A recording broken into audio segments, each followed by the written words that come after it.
So welcome back to our coverage of SVRA and Trans Am, part of the Speed Tour for 2022. As we look down high above the famous Sebring circuit, we turn our attention now to Group 5A, 7 and 11. We're joined by Ben Sissel once again in the commentary booth and possibly Kerry Hitt. And always good to get some insight. Ben has been part of SVRA for many years now and knows the runners and riders very well indeed. But we have a lot of returning drivers, as always. They love their weekends of SVRA, and once again, bumper fields throughout. Very hot here at the moment in Florida. It's been very dry as well for the last couple of weeks, so dusty out and offline. And an interesting group of 5A, 7 and 11, and some really interesting cars from Chevrons to Fords to Lolas, and the odd Audi R8. There you see it. Certainly nothing odd about that. Travis Engen has wheeled that particular silver grey Audi R8 LMP for many a race.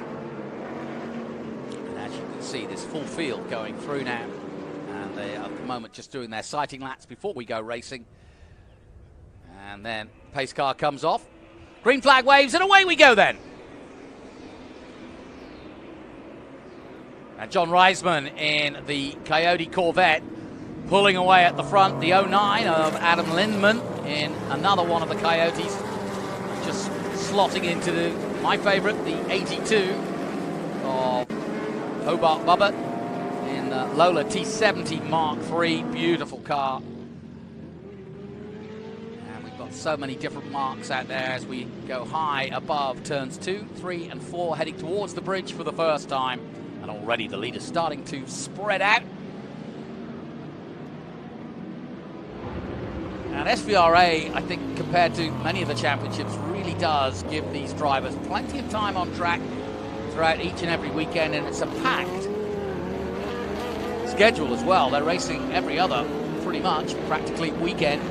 And those that decide they want to keep racing can race on the West Coast, they can race on the East Coast, and all over the States, including where we finished the season at COTA. So if you're interested, you can go and get yourself an historic license and start racing some of these cars. Maybe not the R8, but something a little less powerful or a little less demanding. As we take a look at that lovely 98. That's James Farley talking about. And of course, he has to be racing a Ford. Well, it's a Lola. It's a Lola Ford. A Lola T298 in green. Under 2 litre. He did a 210.413, and as you mentioned, Jim, a regular here in SVRA. And he likes to see who's racing the Fords and what's going on at the sharp end. And one of his cars, or at least a Ford Mustang, won the last race in SGT. So that would be pleasing to Jim.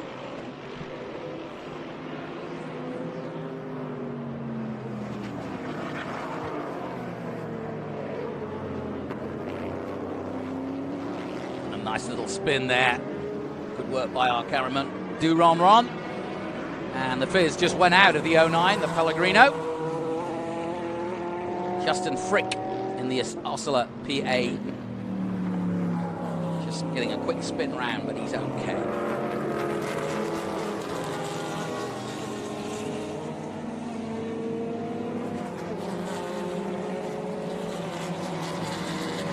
Once again, there comes that Lola T70. That's like I said, it's just it's like a mini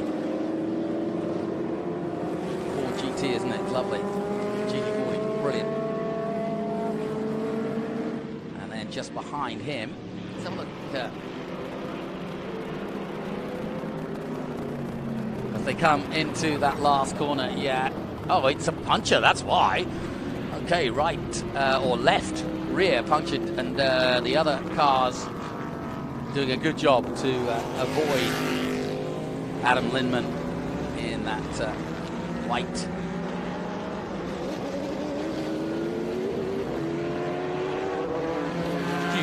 .09 of Justin Frick, I should say. Linman, of course, in the Coyote. He's further up the field at the moment. John Reisman then leading the way in the red and white Coyote Corvette DP. Here's a good battle starting to form here. Most of them know the Sebring circuit, having raced here before. And that's the 24 in 10th place. Ibrahim in the Rolt RT41 SR.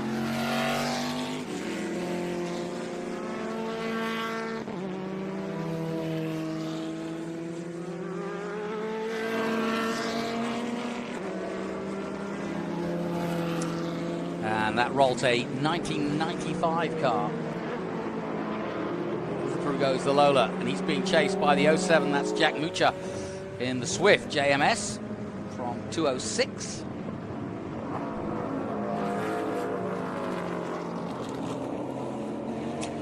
And if you're interested in how the groups come together, it's always a case of who shows up and how they try to give parity of cars that will run roughly on the same kind of laps, which is why you get quite a diversity of cars.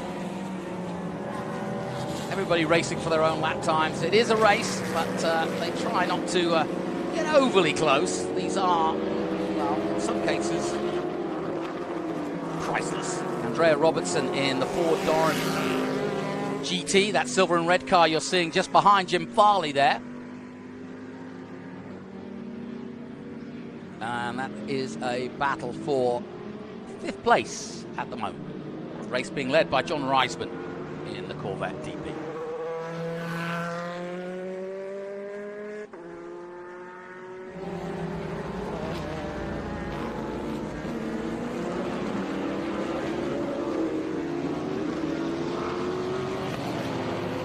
Bouncing off the Sebring surface, coming into the hairpin.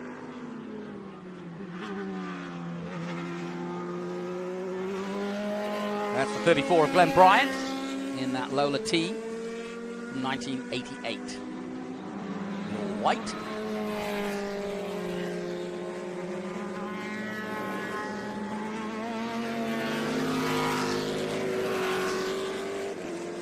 And here's another little battle starting to erupt between the number 8, that's John Delane, in the Chevron B21, and the number 7,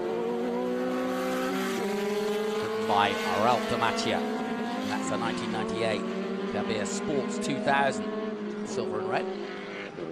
And putting a handy little battle on between the pair of them.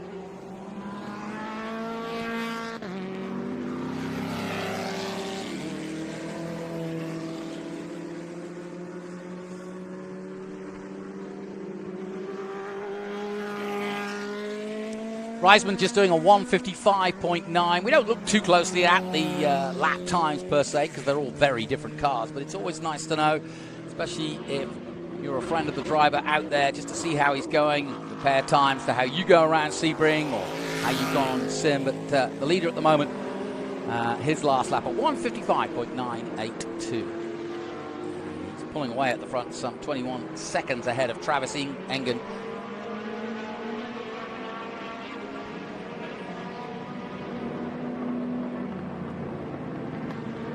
First look of Michael Moss in the number 99.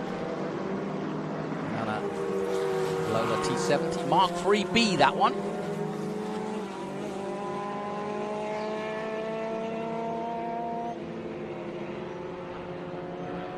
Moss qualifying 18th for this race with a 2:20.071. I'll bet that is not an easy car to drive over these bumps.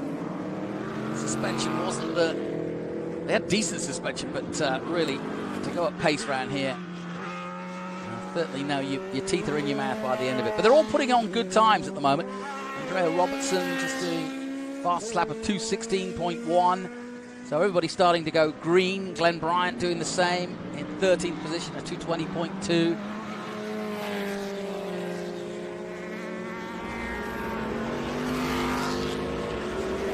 each car, each group, and each group of groups, is that, you understand what I mean? Because we've got 3 groups out here, 5A, 7 and 11. They get 2 races per weekend and a fair amount of practice time as well, so good track time, and that's really the important thing to historic drivers. They know each other well, they've raced against each other. We do get some good racing, and they are racing, there's no question about that. The t-shirts in the back of the paddock say, we don't watch art or put it on a wall, we race it.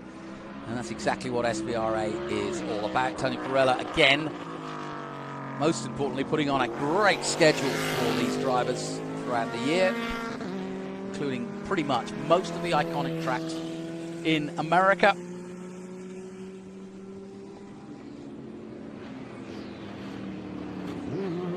David Jacobs.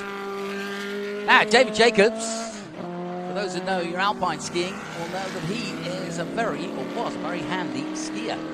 And he founded Spider Gear. If you know that gear, as I do, you've got a lot to thank David Jacobs for. I might go and thank him for my Spider jacket that I bought a few years ago. Very good stuff. So, alpine skier turned racer, David Jacobs. Delighted to have him on board here this weekend.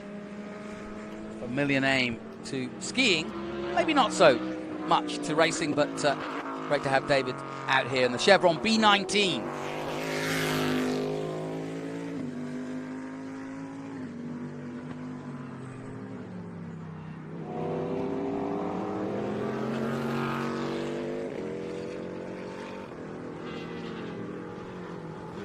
Minute shot now, the 44.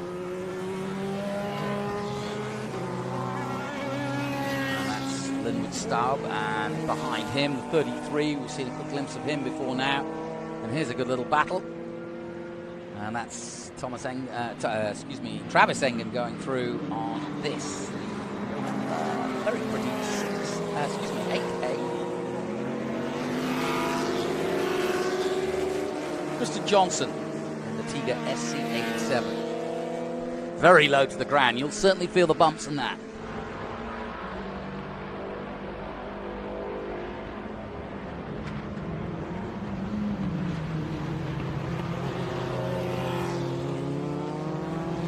Ralph Lamacchia in the Carbier Sports 2000. I mentioned him earlier. And there's the 54, Dominic Incantalupo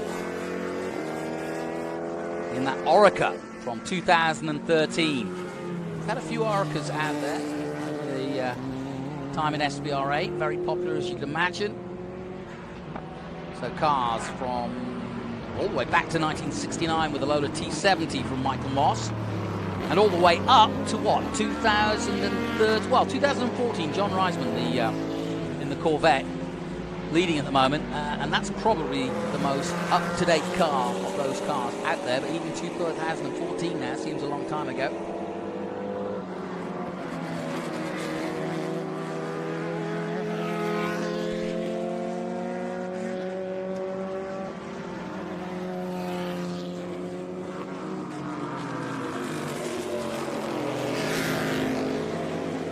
And throughout the weekend, we'll be showing you pretty much a cross-section of all the cars involved and all the groups involved in SVRA this weekend. Trying to give them a little bit of internet time, for sure.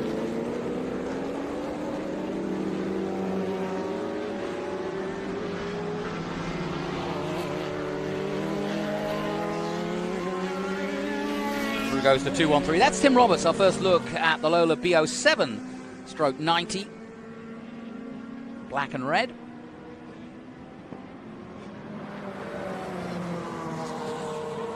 And there's 44, Linwood Staub again in that Swift DB2.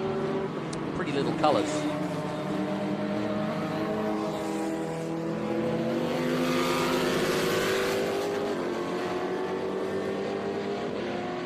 That Swift from 1987. And if you're tuning in for the first time, we will be showing pretty much a cross-section of all of SVRA throughout the weekend, and at every SVRA weekend. I'll be joined by Ben Sissel. He's currently down doing the, you wonder where he is, he's down there doing the podiums for the last race from Trans Am. And Kerry Hitt, likewise, will be joining us again in the booth. And we hope to bring some interesting folk, maybe Jim Farley at one point, into the booth to chat a little bit about these cars. Tony Perella will make an appearance at some point, the man who organises all of this.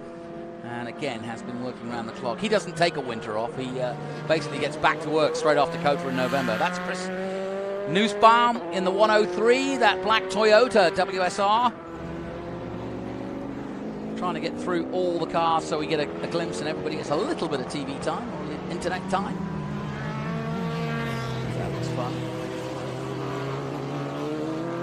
It's the 07 Swift. For one hit. We saw him earlier slightly. Jim Farley just going through out of 7 and up the Fangio straight.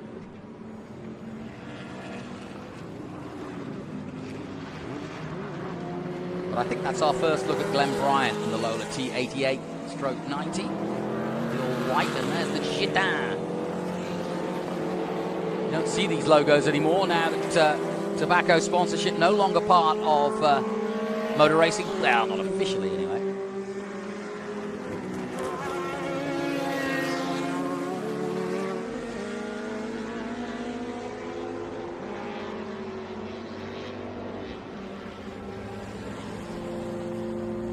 Very distinctive blue though. Chitans, and likewise this one.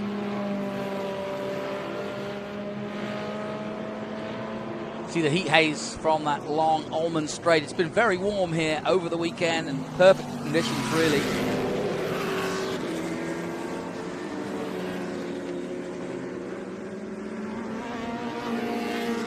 Now the one thing all of these drivers have to be really aware of is the differentiation in speed at times between some cars and others.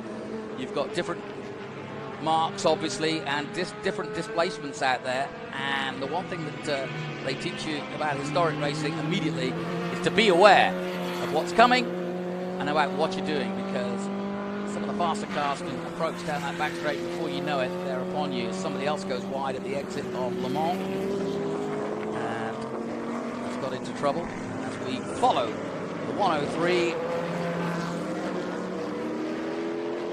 through the bend under pressure. That's Chris Nussbaum in the Toyota WSR, and passing him with ease is the 33 of John Reisman. And he's got a substantial lead too. Then again, he is circulating in the 208s.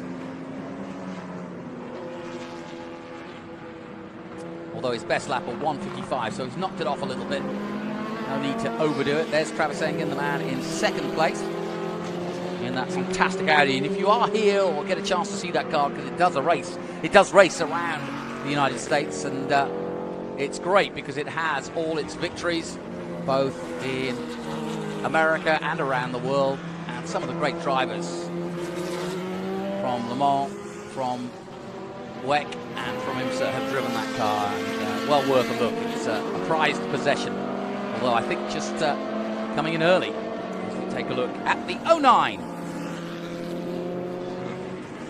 The 09A of Adam Lindemann in that Coyote Corvette. So 2 Corvettes leading the way at the moment, or at least at the sharp end, and here's one of them, Adam Lindemann. He is 3rd at the moment. I mentioned Ben. How did the podium go? Podium was great. Great Trans Am race, but this is the stuff I'm most excited about. There he is right there. I know, we've been watching him. Jim Farley. He's having a good Every run. time I hang out with Jim Farley, I hung out with him at dinner last night, he is having the most fun here.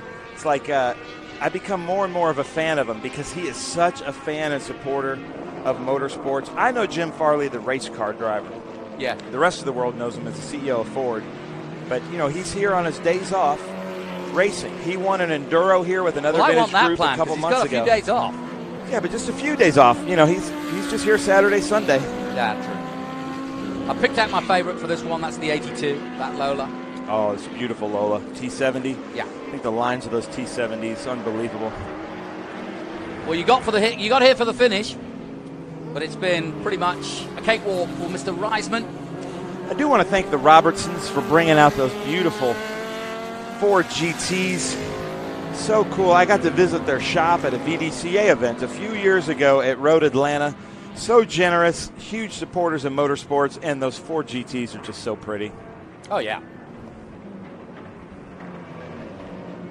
And for the color scheme, I was saying it's nice to see that Gitan logo down again. Famous French tobacco maker. That is a pretty car. Cigarette de France. De France. That is in the Sasco, under the Sasco 10. Is that Peter McLaughlin? Who's the driver? I don't have my sheet in front of me.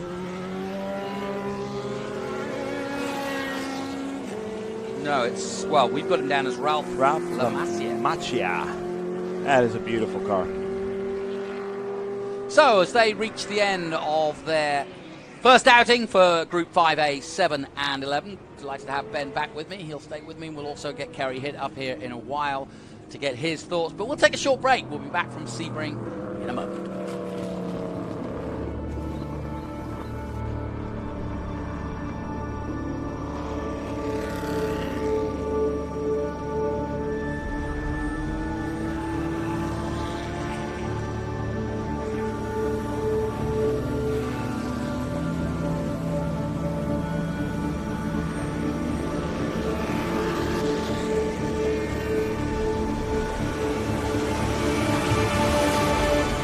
Hawk Performance packs 100 years of friction dynamics into every product.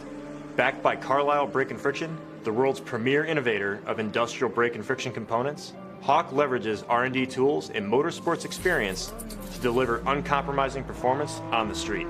There's no reason to settle for less. Choose pads that are race-proven and street-legal. Find the Hawk Performance brake dealer near you at hawkperformance.com.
Welcome back to Sebring. It's a nice breeze at the moment, and that's just helping. I haven't been outside much today, but Ben Sissel alongside me has, and it's a nice hot day out there, but that breeze is helping, isn't it? Oh, yeah, there it is. My favorite car in vintage racing, Larry Ligas. 1961 Jaguar XKE, or as it's really called, the E-Type. Now, I got to brag on Larry. I was talking to him the other day.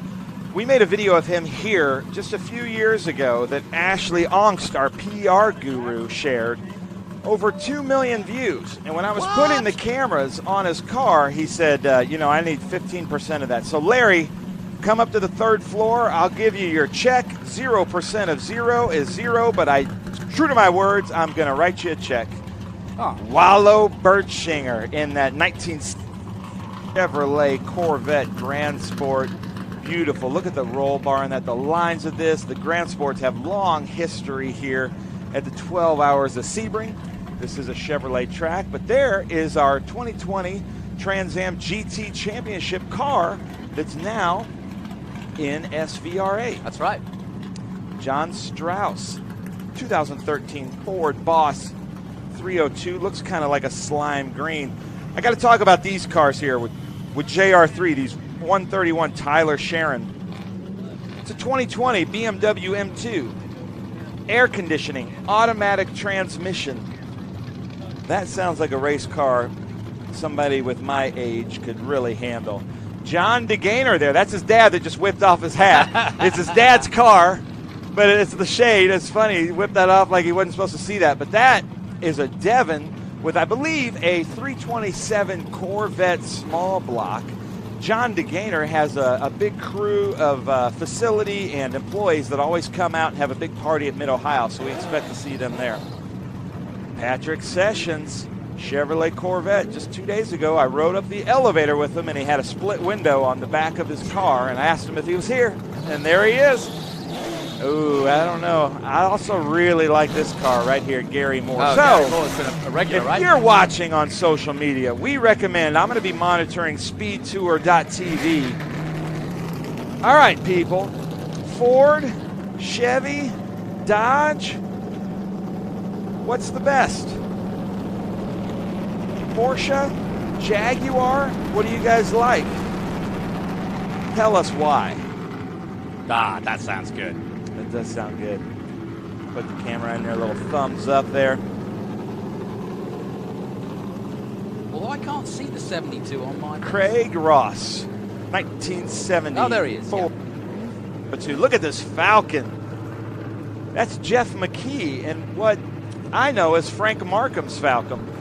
Dorsey Schrader raced that with it a few years ago in the V-Rock Championship.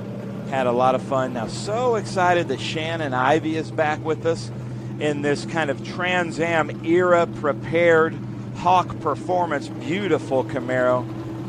Shannon Ivey's been away from us for a while through COVID, but that's a 1967 Chevrolet Camaro SS. And a cool story about him, he's the crew chief, mechanic. He does everything on it. So in our Enduros, he has to drive it back to. Oh, there was just an accident in our grid. You see that? I did see that. That was such a BMW move to hit our cameraman. I can't believe he did that. that. Reputation of BMWs just hitting things, and there he goes. He hits our cameraman. I didn't think he was in gear. Right How there. he managed to do that, I'll never know. That is my boy Bill Glavin in the 12A 2020 BMW M2, and he's the one that told me this is the way to go. Air conditioning, automatic transmission, no more heel-toe shifting, 400 plus horsepower, just fun stuff. And look at how happy all these drivers are to go out on our grid. Look at this Mustang. That is a really well-prepared Mustang. That was on our electric billboard advertising the Sebring SpeedTour last year, and I saw them out there taking pictures one night of their car on our digital billboard on the street. That's Mark Hannafin. Mark Hannafin. Look at that. Split bumper Camaro. So what's your favorite, Jonathan? I don't know. I do like that. Well, I think I'm going to go with the Stingray. I quite like it. Which Stingray? I thought I saw a Stingray. There's a few out there, yeah. Oh, which one? Oh, I see. Well, the one you pointed at. The 63. Yeah, the one that you split window. Split window, yeah. If you're new to cars and you want to impress your friends, if you ever see a Corvette with a split rear window, you can be, oh, that's a 63 Corvette. And they're going to think you're so smart knowing that, but it's the only year that Corvette made the split window. So there you go. When you go to car shows, you can impress all your friends. Say, that's a 63. Ah, well, we haven't seen Scott Borchetti yet in that 69 Chevrolet Corvette, and that absolutely, just the sound of that. We've seen it many a time, and many a time it's won, and it's on pole position again. That's got to be one of my favorites. There's no question. Yeah, and I've got the history here that I'm gonna share with everybody here pretty soon. Good job. Whoever puts the flags up does a good job here. Yeah, you know, our set decorators, they do a really good job. We added a lot of team, banners, right? and a team of 6. Yeah, I wish. That is me and Jared Kahlo setting those up. But it's a good problem to have when we keep adding and adding sponsors and marketing partners. It's so much fun. There is Scott Borchetta. Yes, and he's got the number 1 on, I'm glad to see. Of course, he is, current champion and multiple champion. He is the champ of Group 6 How in many that times car. Has he won it? I believe this is his 3rd time. Okay. In only, I think 3 years, maybe 4 years. Now, they have changed the paint scheme, but there's a reason for that on that Scott Borchetta 1969 Corvette. And in a moment, Ben will regale us with it. Yeah, the cool thing about that car, and, he's another Nashville guy. He went back to the paint scheme of that car from 1971, raced by Kurt Wetzel. Okay. Unbelievable job. Dylan Hellman, his crew chief, just painted it. It was in the paint booth last week. He had to heat it up to cure it. They had the guy come in and add the decals. There's that Bizzarini. Look at that thing. But let's stay with that number 1 car, champ Scott Borchetta. That is just such a pretty car. Kurt Wetzel raced it in Europe. He won the Avis 50th year race, and this is kind of a tribute to itself. It's a great Scott field. was able to get it. It was a Tony DeLorenzo car, but not an Owens Corning car. Didn't have the Owens Corning paint scheme, wasn't with their team, but it was a Tony DeLorenzo car. Okay. And the owner, Kurt Wetzel, was a Pan Am pilot and was able to fly trips from Europe over to America and get certain parts for it. It's kind of an advantage to the racers there. Yeah, a little bit of extra baggage, huh? Yeah, I'd say so. And look at that Bizzarini. I do like that. How cool is that? That's so cool to have out there. I don't have them on my sheet, though. Yeah, you do. Oh, no. Then I'm not seeing it. So, as always with SVRA, we'll go round with the safety car. And when the lights go off, which they have now, we should be racing very soon. And you will see, as is norm, probably Scott Borchetta heading off into the distance. But Wait. We cannot count out Jerry Robinson in that 2010 Dodge Viper. That's very true. Mr. Mopar or No Car. I think he's a high up in the Mopar Club of America. And he will give, that V10 will give Scott Borchetta a run for its money. I agree. Here we go then, out of Sunset Bend as we look at Group 6 and 12A. Over 30 cars involved in this. Always impressive to see so many cars in just one of the group sessions. Green flag waves and away we go. Can you connect me to the SpeedTour? I can't even get on the internet. Good start from Borchetta, holds the line nicely, and through goes the 37. And that's Claire Schwendemann in the Corvette Roadster, who gets a run on Jerry Robertson as they all dive through. And the Jinket 2, very dusty off line, and certainly if you put a wheel down, headed towards the first big braking point, and everybody safely through there and through 3 and 4. That Mission Foods Turn 3 has been quite treacherous all weekend. The brake markers that I put up there were destroyed yesterday during TA2. Look at that. Claire Schwendemann. I know. Doing a really good job. Our neonatologist from Dallas, Texas out there. Oh, 2 Texans going at it. A neonatologist? Neonatologist. He works on premature babies. Ah. So his hands are invaluable. And then I see him out there taking apart his car with his own hands, and I'm like, oh, man, come on. Maybe he's a smooth operator. There you go. Maybe. A little Sade. Yep. Schwendemann, though, getting ahead of Robertson at the start there. You saw it for yourselves. And continues to be there. The field already spreading out. This plus 30 car field. Look at that Grand Sport there. I believe that's a Dunthoff Motor Racing out of Dallas, Texas car, as is the Claire Schwendemann car. There's John DeGainer in that Devon with, I believe, a 320. Look at this. BMW 2 Series versus an E-Type. That is 50 years of technology difference. Very different. The Cougar, the Mustang. This is a cool group of cars here Yeah, at it is. Sebring It's a really International eclectic Raceway. group, but I like it. I tell you what I love. Look at all the campers at the Sebring SpeedTour. Yeah. Ben, you've told me this before, but just go. I mean, how would you put all these two groups together, and how do you go about the groups? So these are production cars. Group 6 is basically American muscle cars, big bore production cars from 1972 or earlier.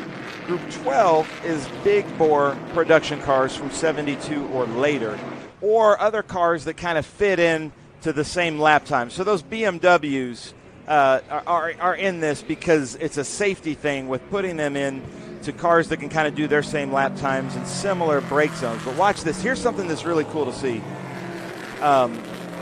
When the cars come in, especially into turn 7, you're going to see the old vintage Corvettes get on their binders, get on their brakes, and they're going to move around a lot, back and forth, left and right, which can kind of spook some drivers as they come into Mission Foods turn 3. And then, as we keep mentioning, all the different racing surfaces here at Sebring International Raceway, the campers getting an unbelievable view of this racing. This is usually our crowd favorite, the Group 6. You know, everybody can relate to the American muscle cars of the day, and just look at the sight we're seeing. Yeah, Scott Borchetta setting the cat amongst the pigeons with a 219.065, so pretty handy. 214.7 in qualifying, so he's not on pace yet for his own pace. Yeah, Scott is racing in our Group 6 GT class in a 1969 Chevrolet Corvette. Look at that, Jerry Robinson on the inside of Claire Schwendeman. Turn 10, treacherous turn 10, coming around. Nicely done, though. That was nicely done. And Wallow right behind Claire, and Larry Ligas got by that BMW. But watch out for DeGainer. This is going to be quite a race here. This is pretty equally yoked cars between Larry Ligas and John DeGainer. John DeGainer was pretty happy today. I saw him putting his car up on jack stands, went over to him, and he's had a huge smile on his face. He said he ran his best time. And a lot of times that's the goal for these gentlemen as they come out to race.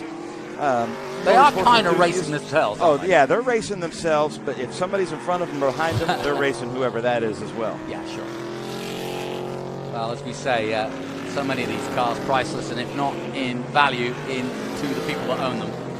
Scott Borchetta, though, pulling away at the front. The Viper not able to, at this point anyway, stay with him. In second place, that's Jerry Robinson. He's got back into that place. Claire on the inside. She's coming back.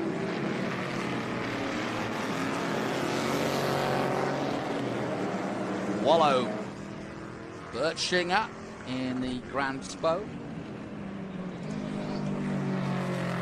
Here comes the Grand Sport. Two Duntov Corvettes coming at it. Let's see what Wallow Birchinger can do. And then there's Larry Lee. This looks like the 12 Hours of Sebring right here. From back in the heyday. Going around Mission Foods turn 3. And it seems like the corner that causes the problems rotates. But it seems like today it's Mission Foods turn 3. Yeah, that and it often is, isn't it? Yeah. It's a heavy braking turn. It's bumpy going in. And yeah, it can be definitely the site of many a bad moment. Through comes the 37. I made an adjustment to that car that wasn't intended. I apologize. Oh, Claire. yeah. Claire, yeah. An adjustment he wasn't expecting. Yeah. Look at this. There's Lindstrom coming through, racing. Jeff Lindstrom in that Group 12, 1998 Ford Mustang Coupe. And I really like these BMWs running with us. Surprised we don't have more of those. And Jared Kahlo's going to like that Fiat 124 up there in the stands. Yet again, I always like to see the sort of where we go from when you've got a 63 Jaguar out there and a 2020 BMW, the BMWs. So just 2 years old. Now, how does that qualify to be a classic in other words? Gary Moore? You know, I don't know the answer to that, but Bill Glavin has a BMW CSL that he runs with, trying this out, and we always try to find places for cars to race. He's a longtime vintage racer, so we know that he knows what he's doing, and we know that he can race with that vintage attitude. So we encourage anybody to come in with that. Yeah, that's more the point. And what a great show. I've never seen one of these cars on track, so I'm just loving it. Good little battle here. But I got to give it up for my boy Larry Ligas and that Jaguar. He's had a rough couple of years. So glad to see him back, and he's got this place more dialed in than anybody. So we need to talk about this because it was Larry Ligas and Jim Pace that talked about you're going to see a blue dot when we follow this Falcon around. Yeah, you'll see Look for the blue dot on that bridge. Right there. You see that blue dot? Yep. Jim Pace, years ago, the legend, Skip Barber instructor, legendary in vintage racing, but also in IMSA and Daytona. He spray painted that to tell all of his students that's the fastest way through turn 17. And the blue dot continues. We lost Jim Pace, unfortunately, a few years ago, but a great guy, and it's cool that that blue dot tradition lives on. I love that Falcon.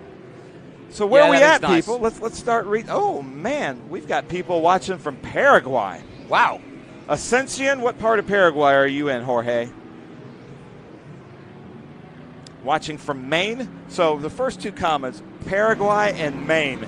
that shows the reach of SpeedTour.tv. Well, we've got some races from Panama, but not Paraguay. Ooh, look at that. You see Yeah, Gary nice Moore get onto the binder. Look at this. 3 different Ford platforms. Mercury, Cougar, Mustang, Falcon. Couldn't have had any more different Fords than that. Yeah. And Jim Farley's probably watching on. He was in the previous group.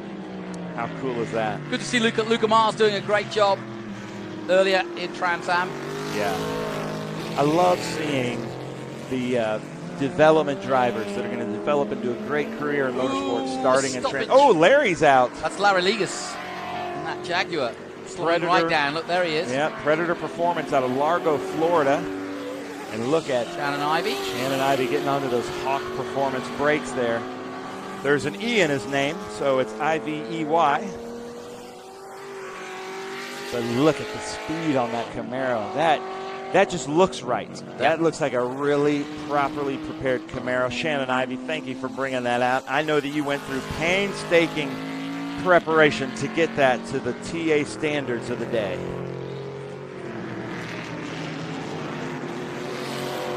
Yes, that's something you don't really give a lot of thought to when you see them racing, but it's the prep that goes on in making these cars what they are.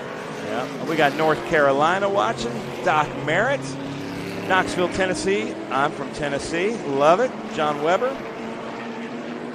Delaware. That is awesome. Look at that.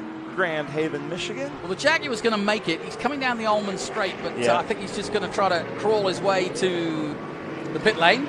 Look at that, 72. I love the 1970 Boss 302. The lines of that car. John Cloud has such a pretty one. The ones that race in Trans Am, the Bud Moore School Bus Yellow, Boss 3. Those are some beautiful cars. And these are the BMWs we're talking about.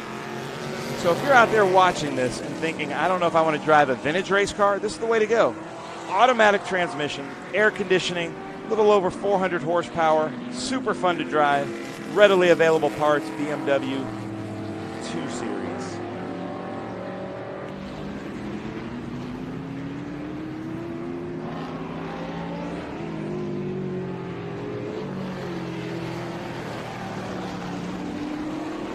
Watching from Little Rock, Arkansas. But I love all these comments. But ladies and gentlemen, what are you? Are you Ford? Are you Chevy? Are you Dodge? I think I might be a Bizzarini man. I love that Bizzarini there. Driven by, let me see here.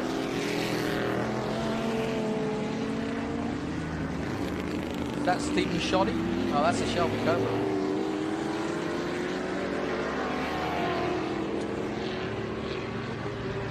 The only 5 we've got down is that Shoddy car.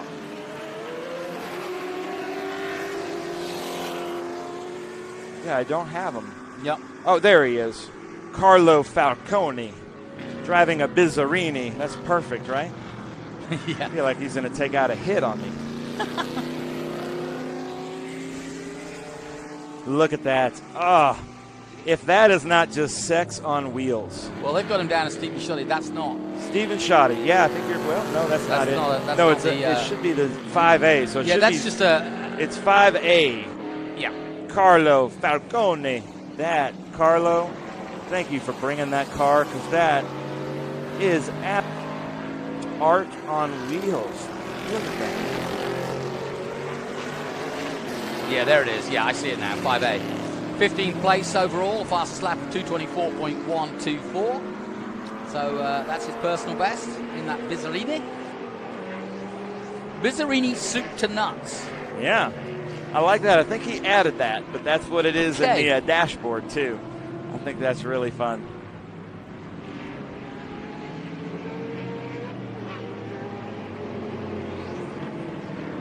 Plenty of great stories up and down the paddock here. Beautiful GT350 coming at us right now at the Big Machine Vodka Spike Coolers. Turn 17, look at that. And I mentioned while you were down on the podium, you know, you've been mentioning where people are tuning in from. If you want to get involved in SVRA, you can literally take your vintage license, can't you? Yeah.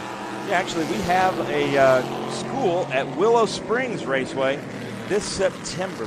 Easy way to get into it with us.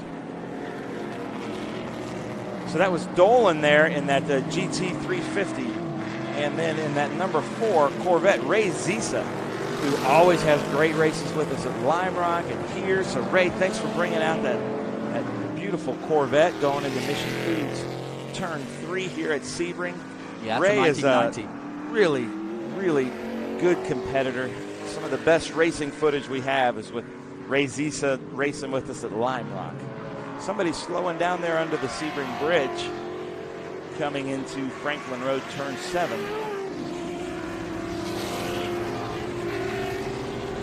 Is that Corvette? You know, I need to brag a little bit. Well, let's talk about this car. This car actually raced in the 12 Hours of Sebring, that number 80. That is such a cool car. Seth Bergen. Yes, thank you for bringing that out. But I got to brag on this man right here. Last year, we may have witnessed a vintage racing miracle. Tell me. Group 6, Scott Borchetta finished every race on the lead lap. That's right. He won every race in his Group 6 bet that's not often competition been last done. year. I I don't think that's ever been done. I don't think Greenwood could build a Corvette that reliable. So that just hats off to Scott Borchetta, Dylan Hellman, that whole team there, Scott Borchetta Racing. That's unbelievable. I don't think it's ever been done, and we might see it done again with the same team, but look at that livery. That is power 70s. If I went out there and shot that with a 16mm Bolex, you'd think I'm looking at the 1970s film. I love the care and the detail that they put into that to get it back to its former glory, what it was. Former driver Kurt, Tony DeLorenzo, they've got to be just ecstatic seeing this out there. Oh, no question. No question. Look at him drifting it in the closing stages of this one, Scott Borchetta. And he's got to do qualifying in a bit too, so he's just getting his hand in. So if anybody knows the family or Kurt Wetzel, make sure you reach out to them and tell them they need to watch this race tomorrow, because Scott Borchetta is doing Kurt Wetzel.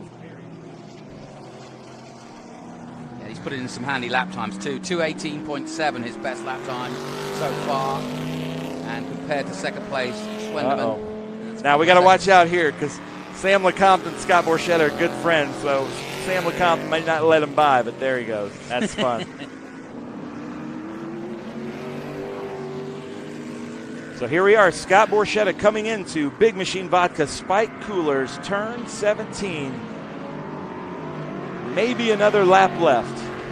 We'll see if we get the last lap flag here. Look at that. Great shot there from our Greenlight production studio around Big Machine Vodka Spike Cooler, turn 17. Look at how wide he comes out.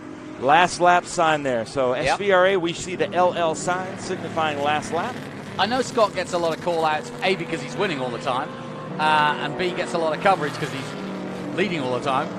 But I want to give him a little bit of an accolade, or at least the company, because we know Big Machine Vodka, we know Big Machine Records, but I thought it was great during COVID that they turned the distillery and stopped making the vodka. Well, they didn't stop making the vodka, but they actually put a portion of the vodka making side into hand sanitizer. And Scott literally gave everybody in the paddock some hand sanitizer to make sure, during COVID, best precautions took. So hats off. A worthy cause. Yes. We saw that a lot from our paddock is full of business owners, and a lot of them kind of shifted and, made PPE or they made masks, things like that.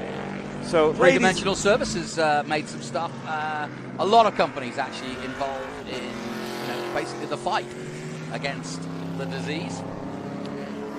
Mopar guy. Got a comment from Forrest. Loves Mopar.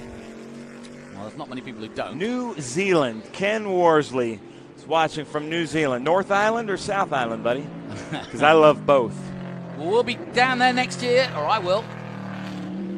Coming to see your muscle cars. They've got a great muscle car historic scene down there. They have a great everything in New Zealand. Yeah. The Kiwis have it going on. I love the food, I love the people, I love the country, and I love the racing scene there. So hats off to New Zealand. Kevin Cornelius from Gunnersville, Alabama says Corvettes rule. And right now, they do. Scott Borchetta from just north of you, Nashville, Tennessee, is proving you right. So closing stages of this, the Group 6 and Group 12A, and Scott Borchetta, as he does pretty much most weekends, has wheeled that Corvette to yet another victory, or he's got one more corner to go. Can't see it going wrong here. Famous last words, but in he comes in the number one with the new paint scheme to show off some of its heritage. You may not know of that before, but here it comes out of the last corner, and Scott Borchetta does the business. There's the checkered flag, and Scott Borchetta keeps on winning. I bet you right now Dylan Hellman, his crew chief, is just sighing a bit of relief, knowing that the season is starting off right. Good job, Dylan Hellman, Scott Borchetta, and the whole Scott Borchetta racing team. There's Jerry Robinson. He's going to pick up third place in that Viper. First in Group 12. Claire Schwendeman's going to be second place, Group 6. Yeah, good job. Man, Claire Schwendeman, great vintage racer. Just out of Dallas, just an all-around great person to be around. Yeah, to be honest, you could do a whole documentary on what the jobs and what the backgrounds of some of these guys are. Very, very interesting kings of industry. Oh yeah, really cool. And this is their fun. This is their playtime. Yeah, and it's hard work to do this. Like I'll see Claire, you doing so. Ladies and gentlemen, stay tuned. But right now we're going to throw to some commercials here at the Sebring SpeedTour. But do not go anywhere.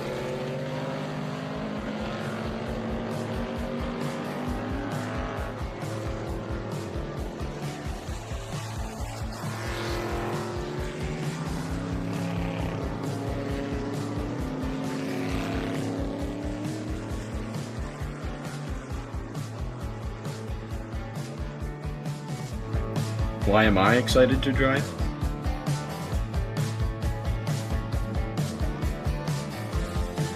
It won't be a burden on my family to drive me to my extracurriculars, including swimming, show choir, voice lessons, youth group, and leadership programs.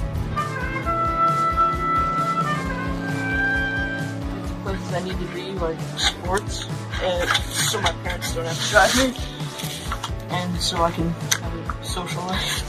I'm excited to drive so I can go from 2 horsepower to 100. I could say because of freedom, but I'm more excited for what I will be driving. A 1972 Datsun 240. I'm excited to drive because I'm going to save the manual, like this one. Hey man, you can't drive that thing yet. You don't have a license. I'm excited to drive because it'll be a monumental step to a life of independence.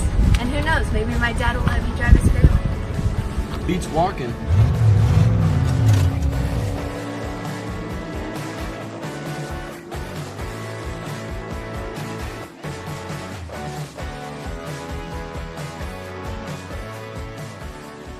Feel the power.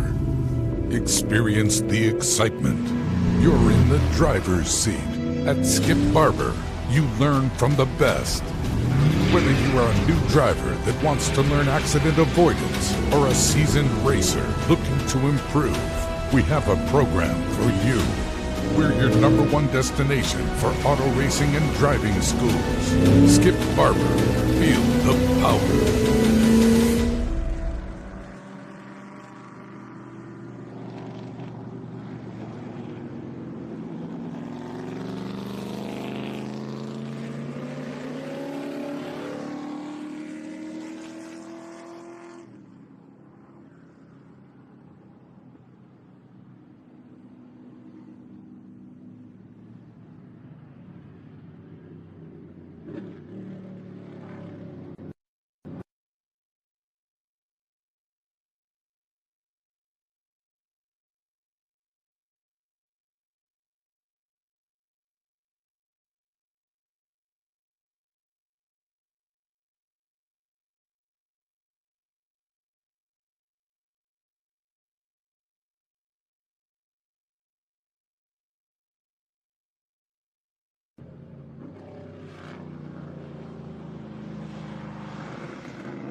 Welcome back to Sebring, and a beautiful day here. It's warmed up dramatically as the day has gone on. Puffy clouds, no chance of rain at the moment, and I'm glad to say it's going to stay that way, I hope, as we welcome you to the Speed Tour here live from Sebring International Raceway. It's the first of many events to come in 2022. Bumper fields. Really, really impressed with the entry lists in all categories, actually. As we turn our attention now to our next group up. And this is Group 1, 3, 4, and 5B. As is the way, we get them down on the pre-grid and get some thumbs up and have a closer look at the cars. It's one of my favorite parts of this, as we take a look at Travis Engen in the Lotus 23B. John Nash, another regular to the series in that lovely Lotus Super 7. British flags, a la Brian Redman almost. Brian used to have it all the way round the helmet. Those British flags. Brian just down the road in Vero Beach. Evidently had a very successful Target 66. Good to hear him. He's been a Grand Marshal here before now. Raced a lot of these cars. There's a beautiful Porsche, that number 8, Andrew McLean. Excuse me, not Andrew McLean, Nicholas Clements. Porsche 356B Roadster. Now, what does it say here?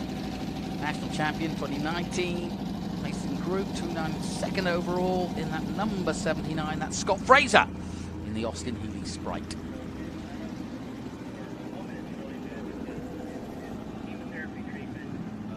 James Freeman in the Devon SS.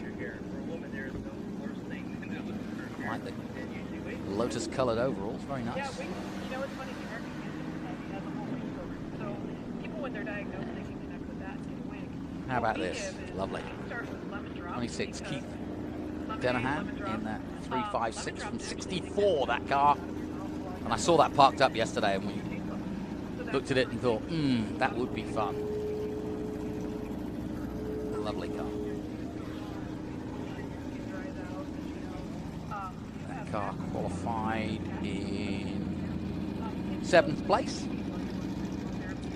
They all do a qualifying. They have practice sessions and qualifying sessions before they head out. So whether you want to be Batman or Superman, it doesn't matter. And then Tom Brown in the Spitfire, the Triumph Spitfire. all over the country. The roll cage, thumbs up from him. Literally rainbows and butterflies. Nothing, they're not get well cards, they're just happy pictures. And that's the biggest impact. And next to him, in that yellow, orange, and green, is David Gott in the TR4.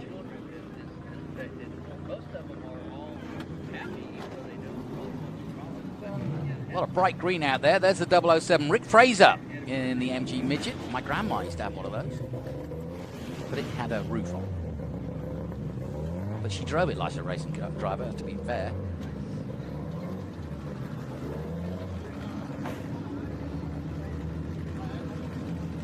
Mike Pomeroy there in the Morgan +4.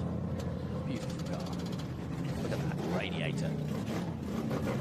And the distinctive Alfa Romeo logo and grille. We almost got in then. That's the 93 of Frank Farrell in that Berliner 1972 Berliner.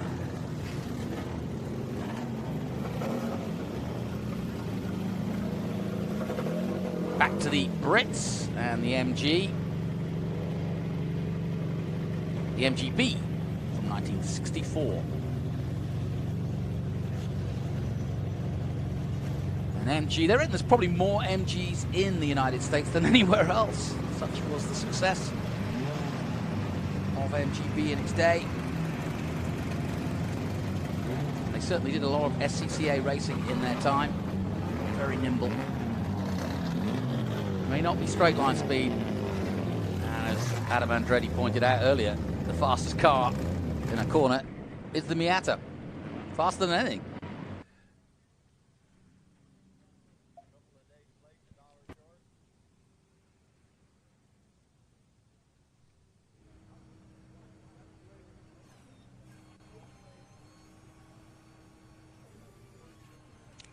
So here's the battlefield, so to speak, as we look back down the pit lane towards the bridge and the final corner. That's where they'll be coming at us. This is turn 1. We're taking this angle from on the left-hand side of the pit lane.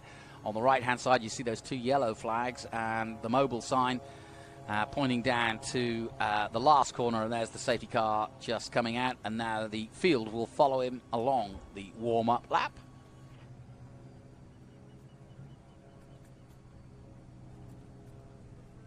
Nice and wide at the entry to turn 1, but then it narrows quite dramatically on the exit, and often seen cars go wide on the exit of 1 and then try to gather it all together.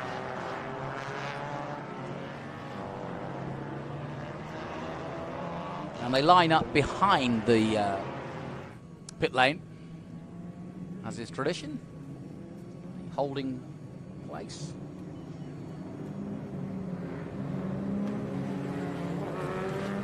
And about all of these races are about 18 minutes long. It's plenty along the bumps of Sebring in an historic car, especially some of the older 60s cars.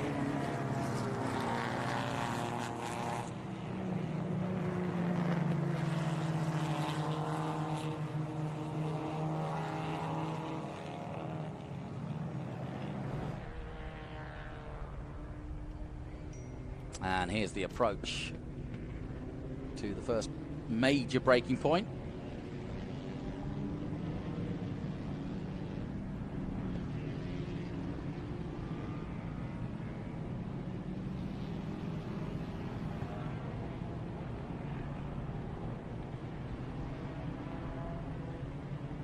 And in a moment they'll pop out down towards the hairpin. This is turn 7. They've come under the Big Bend, as it's called. This is it. And just behind them is the bridge. So they've come out of that complex through 3, 4, and 5 into 6, and then down towards really the second opportunity for major overtaking at the hairpin by the hotel before they swing right onto the Fangio straight. Travis has already been in action already, so a lot of these guys do race a couple of cars a weekend, either their own or an owner will say, do you want to take my car out? They love to see their cars race if they're not a racer themselves. And these guys do a pretty good handy job of taking care of them. And well, they might. You don't get asked again when you wreck an historic car. No, no, no. Although I have to say, I've seen some pretty aggressive racing in my time in historic racing.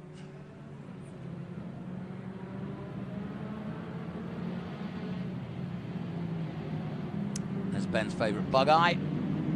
There's that Porsche. There's a lot of green out there today, especially the bright green.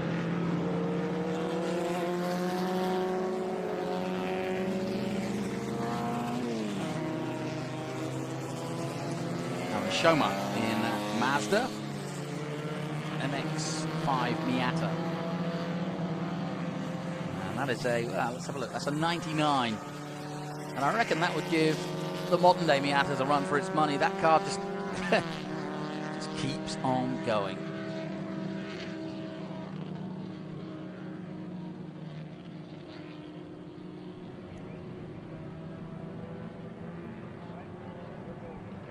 And that's the view up the Ullman Straight, looking back down towards turn 15 and 16 Le Mans.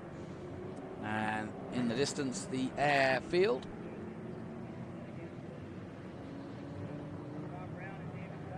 And the lights go off on the Honda,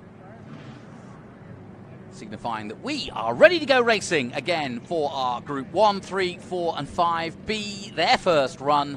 They'll have two, of course, another one tomorrow. And that is how we go in SVRA. They get 2 bites of the racing, plenty of practice, and a lot of fun. Now, what can John Nash do at the start of this one? Lines up on the front row in that 61 versus 62. Lotus 23 versus Super 7.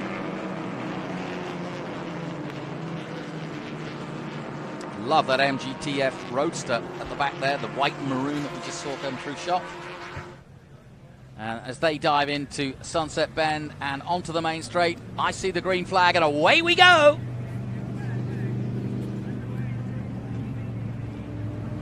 And a great start by Travis to the 2:28.3 in qualifying, and he's already ahead of Nash by some distance. The bug eye going through in 3rd position.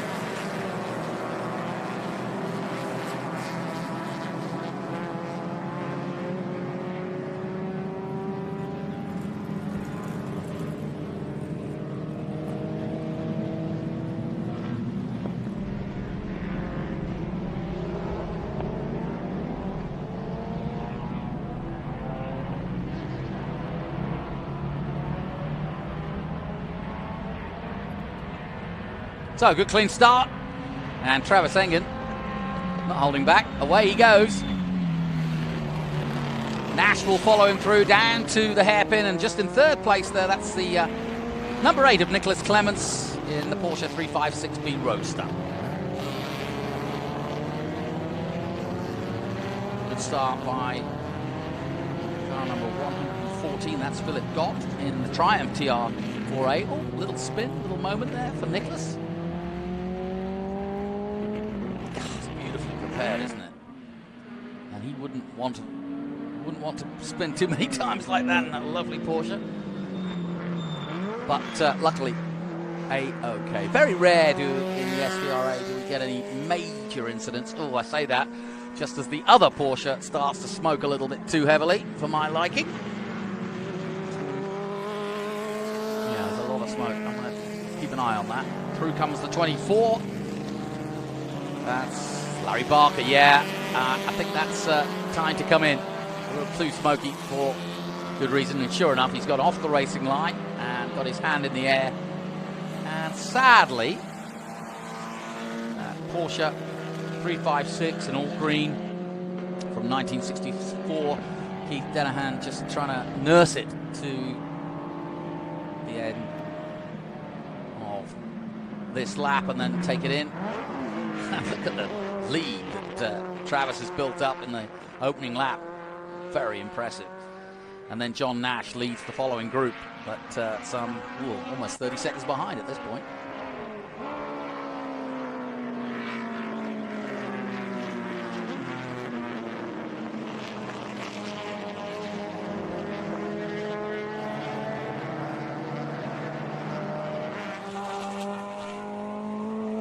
2 by 2 through the last corner. And that's the beauty of that sunset bend. There is plenty of room there, and there are plenty of lines.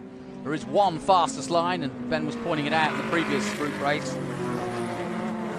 And Travis Engen already building up that 17-second lead now over John Nash in second place. Scott Fraser in third in the Austin Healey Sprite.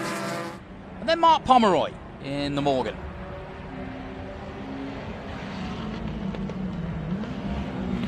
Looks effortless, though, by the Lotus, doesn't it? Leading the way.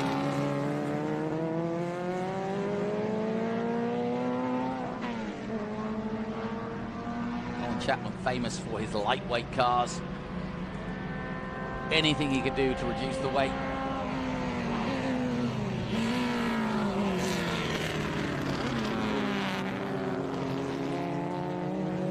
And again, we range from, what, 58? Of the cars out there. No, 58, 59, yeah. To about 67. So just when Trans Am was coming into its own, these were the cars that were racing sports cars of the day. The small displacement, that is.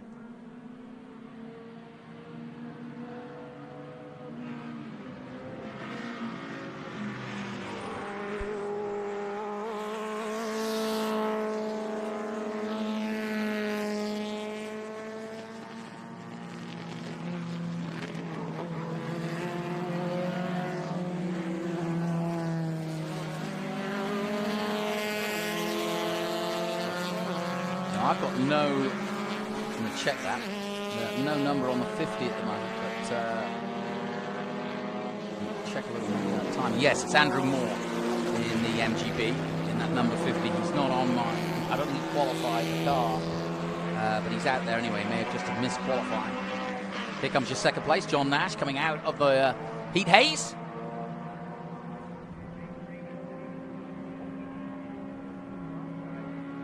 John Nash holding off Scott Fraser for now in that Healey Sprite. There it is. Beautiful little car. And they pulled ahead of this next group as he vaults out of the heat haze. Mark Pomeroy in the Morgan, then James Freeman in the Devon. My favorite group. You say that every time. No, this is the small bore British cars. I know. Just love it. There's an MGB TR4 Morgan. Well, the only action you've really missed is the 356, the all green 356 Porsche going round at the hairpin. Wow. Nobody else involved, and simple spin, and he got it back going again, so no problems. Well, Travis Engen's killing it. He's way ahead in that Lotus 23B. And, you know, that's to be expected. Travis Engen is a very skilled, great driver, and those Lotus 23s versus these MGs, that's sometimes like taking a gun to a knife fight.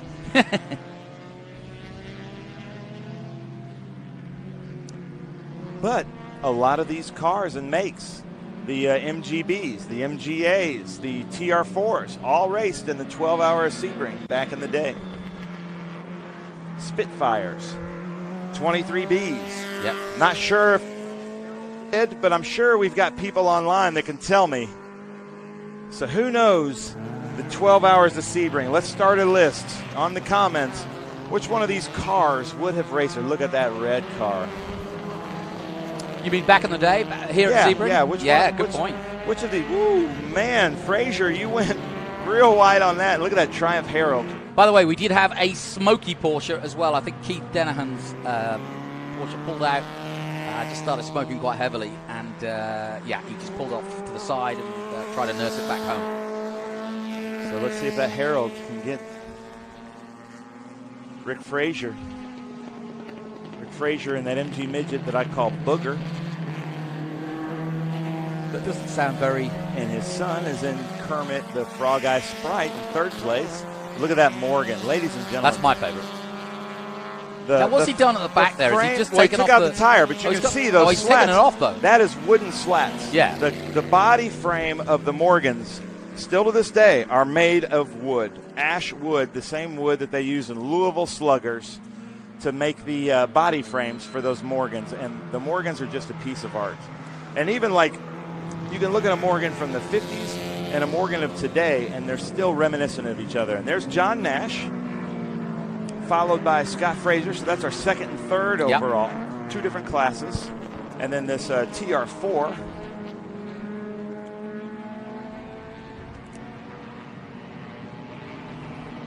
That should be David Gott. Yeah. Looking at, trying to get organized all my sheets. Look at that Spitfire there.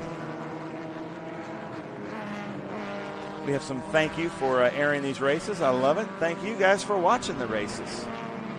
So tell us, which one of these cars is your favorite, and where are you watching from? Yes, I like Johnson. that Triumph Herald, actually. That's just too. classic. I mean, I know it's boxy, but it's just distinctive. It doesn't look like a race car, but they raced them. They rallied them. It's crazy. But I want to give a shout out to Ben Johnson. We will see you in NOLA in April. Excited for that. I love coming to NOLA. Nicholas Clements there in that 356. And then James Freeman in that beautiful red Devon SS 1958. Look at the rear of that car. Beautiful car. Coming into Mission Foods, turn 3. Man, this just looks like they're having so much fun. And look at the crowd we have at Sebring SpeedTour. I think we're going to break all of our spectator records. If you haven't been to a SpeedTour event, go to speedtour.net. They're the most fun motorsports, the greatest show in road racing are SpeedTour events. You can buy tickets. They start at $10. We've got a great schedule coming up. Next, we're in Charlotte, then Road Atlanta. Look at that. We've got a pass.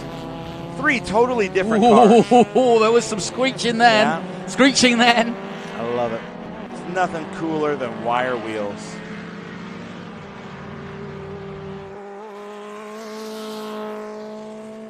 So just right there, you've got a front engine, rear-wheel drive. You've got a rear-wheel drive, air-cooled rear engine. Just battling it out. So many different interpretations of what a car should be in these groups. Absolutely love it. You know, a lot of people complain in modern racing like Formula One, IndyCar, NASCAR, you can't tell cars apart.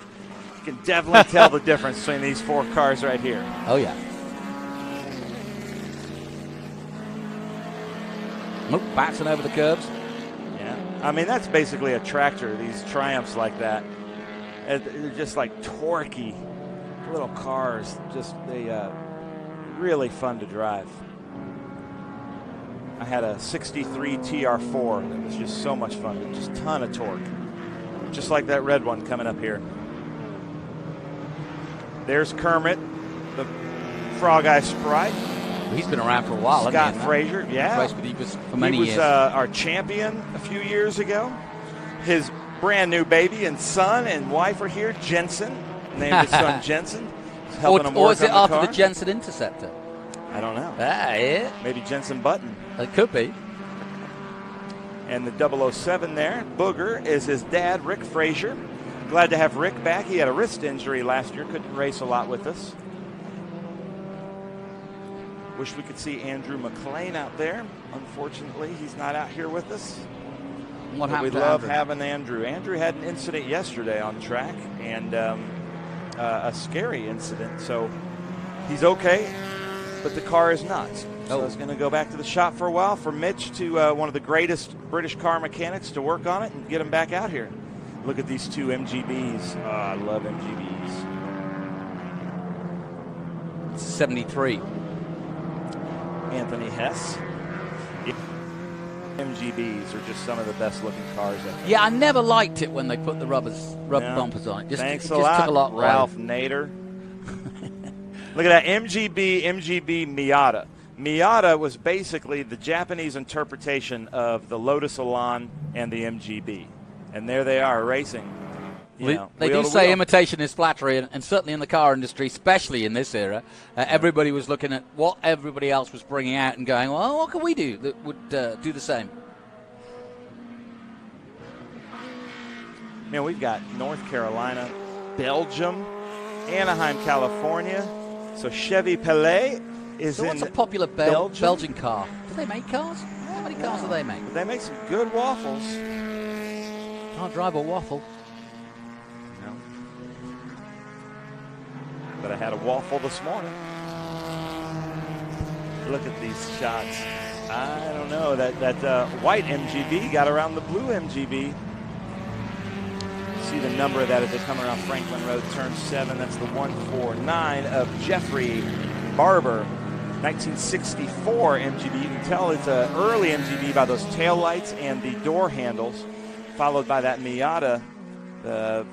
Alan Schammer, I'm going to guess. 1999 Mazda MX-5 Miata, blue and white. Love having the Miatas out here with us. Just wondering what's happened to Nicholas Clements, because he's dropped down to 8th position, but he qualified 3rd. So either he's had a spin or, I don't know, lost some time, but down in 8th at the moment.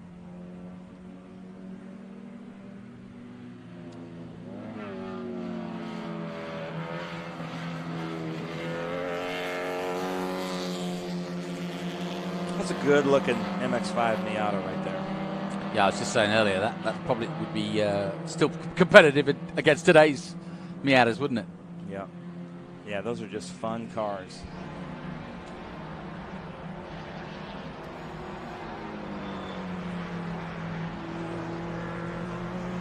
Oh, look at that. Oh, yeah. MGTF Roadster from 1955, driven by Glenn Moore. And then followed by a 67 Fiat Abarth. That's absolutely gorgeous. Look at that. Look at the wheel. Look at him drift over. It's got that beautiful MGT Series dash. Did they ever weight the passenger seat when they're racing alone like that? Did they ever what? Well, just put some extra weight. Some ballast? Some ballast. Well, just simply be, if you're trying to push it. I don't know. I think all the weight's on the left-hand side, isn't it? Yeah, they want it to be pretty light. Well, there are people that think that the British MGs or the British cars, right-hand drive, are more of an advantage here in America because there's more right-hand turns than left-hand turns. That's statistically true, is it? Yeah, except at COTA. COTA, because I don't know why COTA's the track that we run American, counterclockwise, where everything else we run clockwise pretty much. Kind of weird. Well, you're absolutely right. There is more clockwise circuits than anti, that's for sure. Well, and that's worldwide. Yeah. So it's an advantage to have the weight to the inside. Yeah, true.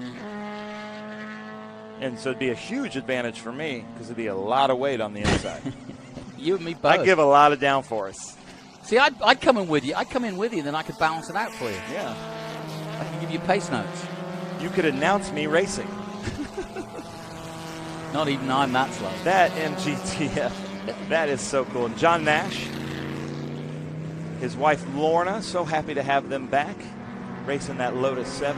As we can see the heat here at Sebring on this 3/4 mile straightaway. In that MGTF, I think Glenn Moore could probably have a snack or check his emails while he's driving down that thing. But Glenn, thank you so much for bringing that. The TF, the car right before my car, I have a 59 MGA. And there he is, Scott Frazier. Look at that. That is a cool car. Bouncing through sunset. Yeah. Love it. So we're getting down to the end of this, our Group 1, 3, 4, and 5B first race of the weekend. Travis Engen has, well, he's probably finished by now. The rate he's going. Well, the LL sign is out. I really like that Fiat Abarth right there behind that MGTF also.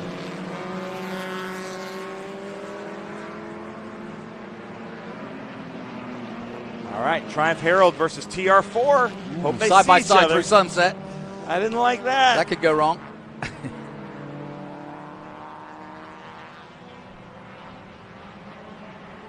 we're just waiting for our leader to come down and finish his race. Pretty much. If I were a betting man, I would say Travis Engen has more SVRA red hat human on the face of the earth. So if you win a race with us or podium, you get a red hat. Mm-hmm. Travis Engen sometimes races 4 cars with us a weekend and usually podiums in all of them. He probably has a closet full of all of them. Red hats. Travis Engen, look at that. That is a beautiful car. Look at how low it is. How do they even fit an engine and transmission in that profile? that's the real question, isn't it? Elongated engine. Anyway, he's coming out of the last corner and he'll see the checkered flag at this point. Really There it is. well-prepared car from GMT. Travis Engen always having fun here with us at the races. Love seeing him with us. Good day for Travis. He's been out twice already. Now, John Nash will pop out, I'm sure, in a moment. But it's going to be Travis Engen, John Nash, and Scott Fraser, your top three in our group 1, 2, 3, 4, and 5B. Well, ladies and gentlemen, that's the Sebring Speed Tour through the small bore British car groups. Stay tuned. We will be back after these messages from our fantastic marketing partners.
Tell your Paul Newman story. Oh. Yeah, Jonathan, I'm going to set you up. Ask him to be racing Trans Am. Ask him about racing with Paul Newman. All right. Okay. All right. We'll get to that. Dog all right? Dog all right?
Welcome back to Sebring, where, as you can see, the wind is picked up, actually.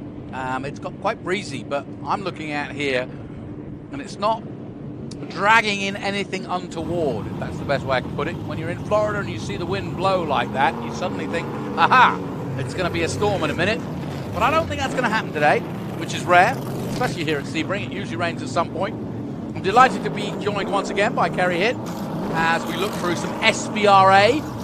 And what's interesting about SVRA is sometimes it's very old cars that you've never heard of or you've never seen, and others you may have even raced. I bet there's some more modern cars out here today that you're very familiar with. Well, actually, some of the old cars, Jonathan. I just Frank Cappuccini has the Camaro. Yep. I raced against that. It looks like I believe, is that the McElvern Mustang coming up in there? Is that Dylan driving that car? Yes, it should be Dylan McElvern. Yep, yes. Yep. Raced against that car. So yeah. You probably raced against Dylan McElvern, probably too. No, I raced against his dad. Yeah. Yeah. True. Well, Kerry is an established and long-time member of the Trans Am paddock, and very much one of the doyens of our paddock. We're delighted to have him. Not racing this weekend, but that means we can drag him up here when we can get him from talking to everybody down the paddock. But I know you don't like to just sit in the stands or even be at a racetrack if you're not doing anything, so no, better to have you here. I'm a bad spectator. Yeah, this takes some of the pain away from not being out there in the track, so I thank you for that. I appreciate it greatly. And you will still be racing in TA when you get back and going again? Yeah, we're planning on doing that. Your thoughts on what you saw in TA? Pretty good run. It was a shame to see so many cars not making it to the finish for various different reasons. But it's the first race of the year. You know, there's still some gremlins. Sure. You know, these cars during the winter months have been torn down to nothing and all put back together again.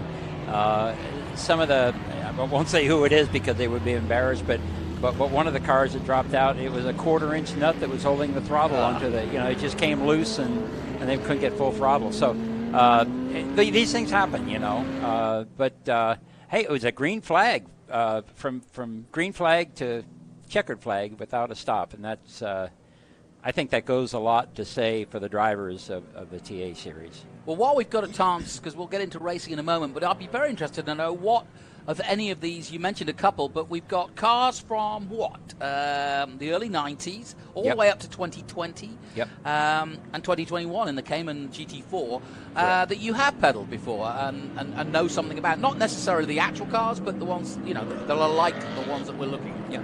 Well, that McElvern's car right there is a Trans Am car. Tommy Riggins built that car, and he and Tommy builds great cars, great driver, and a great chassis builder. So we Dave McElvern, right? Yeah, Dave is his father. Mm-hmm. And race against Dave. Actually, I ran in the Rolex series against Dave back in the early 2000s, and the car was fast. The car was good.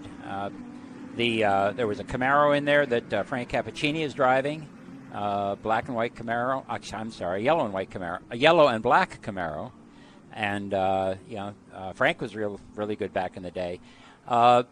The body styles that were run with the Mustang and with the Camaro were kind of what were part of the Trans Am. Is this the start? You want to catch us or? No, it's not. Down the Almond Straight. Yeah, I see it. Keep going. So the body styles back in the day, there's Frank right behind. Okay. They were pretty much the same body styles up until maybe about 6 or 7 years ago, and we wanted to upgrade and kind of bring it into the modern era. So we did the modern style Camaros and Mustangs, and we did the Challenger, and of course I did the Cadillac then too. Mm-hmm. So it just sort of brought us into the modern day looking cars, but the Trans Am cars, the Camaros, boy, here we go. So here we go then to start our Group 10 GTs at a roar past our commentary position. Kerry Hitt bringing you some colour commentary here for some very familiar cars out there, as there always are, as they all dive into turn one. And a good clean start, which is what we want. Through goes the 21 of Mark Sharon in that Weaver Racing Concepts Dodge. And Poncho Weaver here today, as always. I say as always, not always here, but he's got running Boris said again. So just as Kerry was pointing out, this sort of dynasty of Trans Am and sports car racing here in America, it seems that the more it changes, the more it stays the same. Yes, true. Well, now NASCAR is going to be running road racing, so it's going to be. I think I think it has come time that people are going to. They love the road racing because there's a lot of action, but they couldn't see the course. But with the Rovals and the grandstands, it's going to put a whole new different spin on it, I would say. Yeah, and also I think the willingness for NASCAR to be brave enough to go to a COTA, to go to places that aren't what I would call, they're not Bristol, it's not Dover, it's not places that, are NASCAR country, as we call it. Yep. But they're taking risks like that. They went to LA. Oh, yeah. And everybody went, what are they doing on that tiny track? And I said, well, this is kind of how it all started, guys. Yeah, the short tracks. So away we go then. Dylan McIvern, a very famous name, and continuing that dynasty. He'll be racing later on as well in TA2, but he's out here in Historics, just getting his eye in Group 10 in a Ford Mustang. And Bob Nearpole, he's already been out as well. He's in a Porsche 911 GT3. Is it hard to adjust to a modern, let's say, GT3 Porsche car with all the gizmos compared to a Trans Am? I don't know because I've never done that. But I hear people. Well, let me put it a better way, or a different way. Yeah. Why did you choose this kind of racing rather than going into necessarily production or IMSA-based racing? Well, I love the challenge of being able to build a car. Yep. And you can get, you literally build a car from a pile of tubing all the way up to the finished car. Yeah. So I always have. So that's probably the reason why I've done that. I say I always have. I started out running production. I ran reproduction for a number of years, and that was a Corvette. That was a 67 Corvette Coupe, and that was a stock chassis car, But when they went to the tube frame cars, then of course those old chassis cars weren't competitive anymore, and those are the cars that you're going to see here at SVRA. To come out, I tell people to come out and watch SVRA because you really get to see all of the old cars and all the cool cars. Yeah, it's history of movement, isn't it? Yeah. It's history of motion. Oh, yeah, absolutely. That's interesting enough there. You see the Camaro and the Challenger. The Challenger, of course, is the new Weaver Concepts car. But they're pretty much the same. Yeah. Underneath, they look pretty much the same. Bob Riley, who was kind of the father of the modern chassis, they started out and they did a car, and his comment was they make changes by evolution, not by revolution. Yeah. So they make little itty-bitty changes, and those cars really could be, with a little bit of work, could be upgraded, put a new body on it, and run competitively in the Trans Am, which I'd love to see happen. Because we could use more cars out there to it. No, I agree. Yeah. We're just looking at Phil Lasco in the red, black, and blue Ford Mustang. That circulating, he qualified in 5th place. And that 2016 car as the leader come through. That's Dylan. And this is the gap he's already built up in the first couple of minutes over the 2nd place car of Jonathan DeGainer. That's Frank Cappuccini, isn't it? I think. Yes, in 3rd place. Yes, it is. Now, that car right there, I'm not sure if that is one of the Corvettes that were run back in the Trans Am day. I don't know, but it's the same body. It's the body style that they used back then. So I would imagine it's a tube frame chassis. And Speedway Engineering built those cars. And I don't know, as I said, if that's a Speedway chassis or not. But David Hobbs, I think, won the championship in that. I'm trying to think of the other. There was another driver. They were quick. They were very quick cars. Yes, David Hobbs will be going up to Hobbs Country, Road America, very soon in the summer. Does he live up there? Yeah, he spends a lot of time up in Wisconsin. Yeah, that's a beautiful area in the summer, but boy, it's cold. Oh, yeah. Could do without it in the winter. Yeah.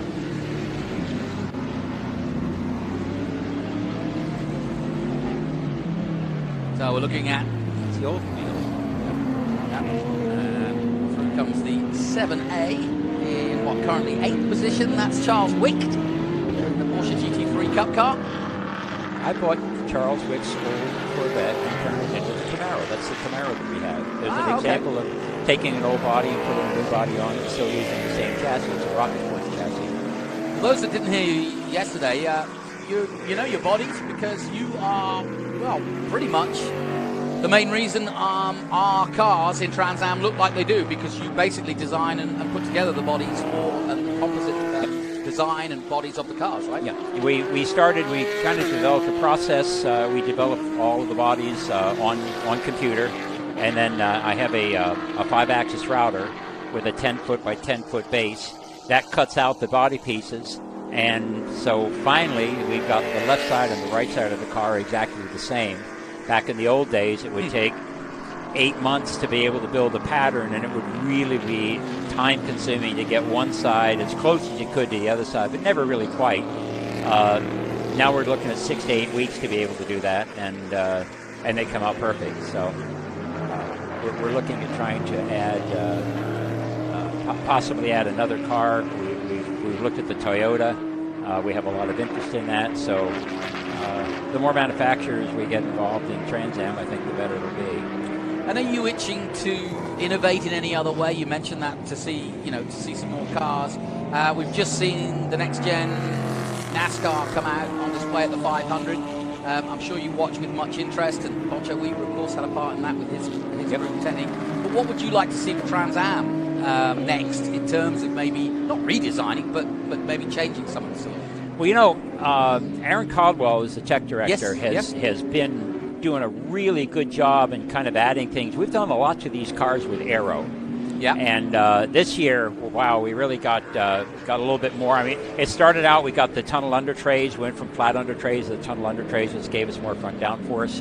And we kind of build up on that. Then last year, we were allowed to put the dive planes in the front, and that helped quite a bit. Then we added a little bit more splitter on the front, and that helped. And now he added, he calls them S-flaps, or they also call them gurney flaps. And it's a little bit of a wicker bill that is right in the very front of the front wheel well opening. So when the air comes across it, it trips the air, speeds it up, and creates a vacuum in the wheel well. It does two things. It pulls the air out, makes it actually brake-wise, it's cooler, it'll run cooler, and it also makes the tunnels work a lot better. And then he added the bigger sideboards on the wing. So these cars are aero pretty well, and they're putting out probably close to 1,200 pounds downforce on the front of the car. Oh yeah, it's amazing. Of course, every time you do something like that, then there's a new set of circumstances that you've got to resolve, and then it's keeping it from hitting the ground, but little by little.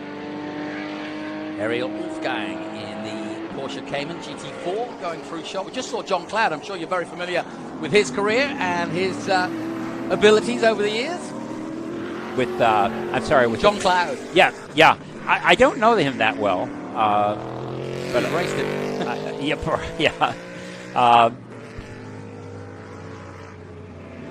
Yeah, he's out there at the moment. He's in that Chevrolet Camaro TA2. The TA2. Okay. 2020. Yeah. That is, it looked like it had ECC colors, I believe. Yeah. Was it? Yeah. Okay. Yeah. So this field in Group 10 spreading out quite significantly with 8 minutes to go. I love watching this shot because you see them go straight and then they break. And you see how the car did Michael Kern. Yep. That's one of the older Trans Am Camaro bodies. Actually, that car looks like it's one with the wide 5 wheels. I get a better look at that. They had the center locks. They had some of the old chassis with wide 5 wheels. What's interesting is back in the 80s, John Tomanis was tech director at the time.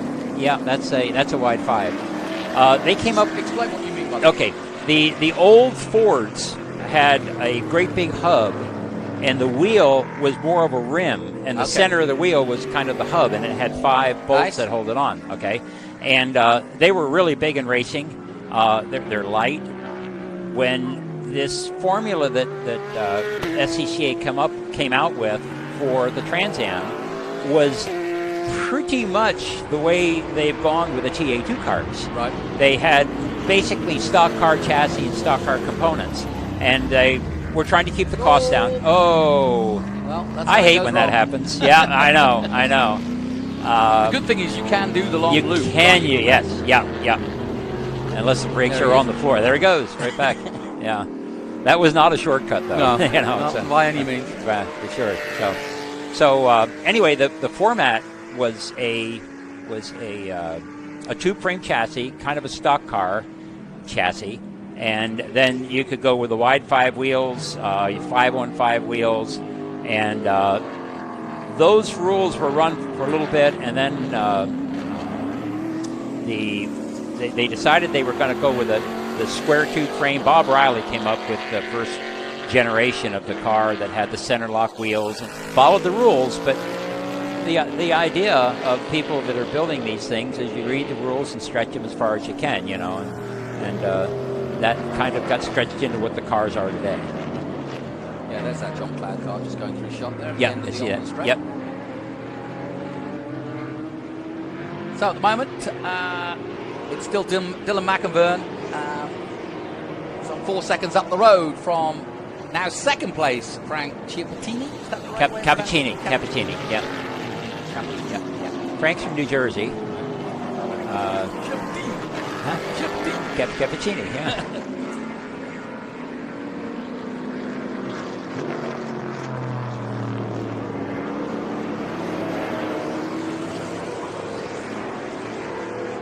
I like the paint scheme. Rouse Racing. Yeah. I don't know if that's a modern livery on that, or if it's if that was back in they ran that same paint scheme on it. Well, it's a 98 car, but yeah, I don't know the answer to that.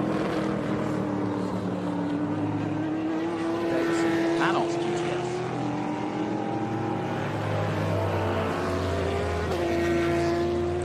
This is an interesting history, isn't it? It sure is.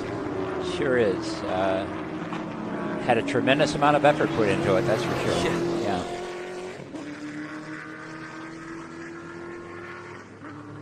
Yeah, it's always hard unless you're a Ford or a Camaro or whatever. It's very hard to go racing when you're not, you don't have that industry behind right. you. You're basically building a small amount of cars, or enough to be homologated, but not necessarily making huge amounts of cars. Yeah. But some of the customers, some of the buyers really like that. They did. Like unique. I mean, that's what McLaren's doing unique. at the moment. Oh yeah. Doing well at it too. Very for well. Sure. Yeah. And it's a good car by all accounts. Yeah. Here is Dylan again. Dylan's doing a good job. A bit of a warm-up before his qualifying in TA2. Yeah.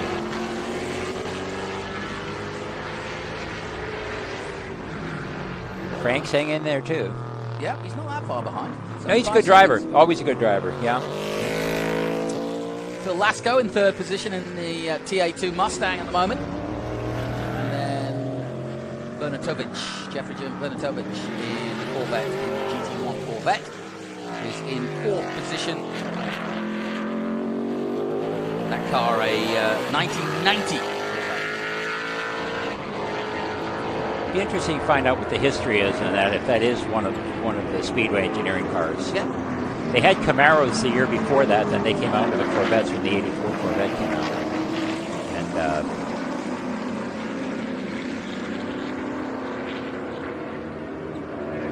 they were good cars. I do like that paint job. Yeah, it is good. Yeah. It stands out, and the full logo, absolutely. Here comes your leader, and he's coming up on the panos rather quickly. I was saying earlier, if you're doing this kind of racing, it's almost more important to be aware, because with the different groups, the change of either braking or change of pace, how quickly somebody can come up on you. Oh, yeah. Especially the leader like this now on the final lap. You really got to have your wits about you, don't you? Yeah, absolutely. It's interesting, though, that panos is basically underneath pretty much the same as what that, it's the same concept, a two-frame chassis, as what the Mustang is, and the Camaro out there.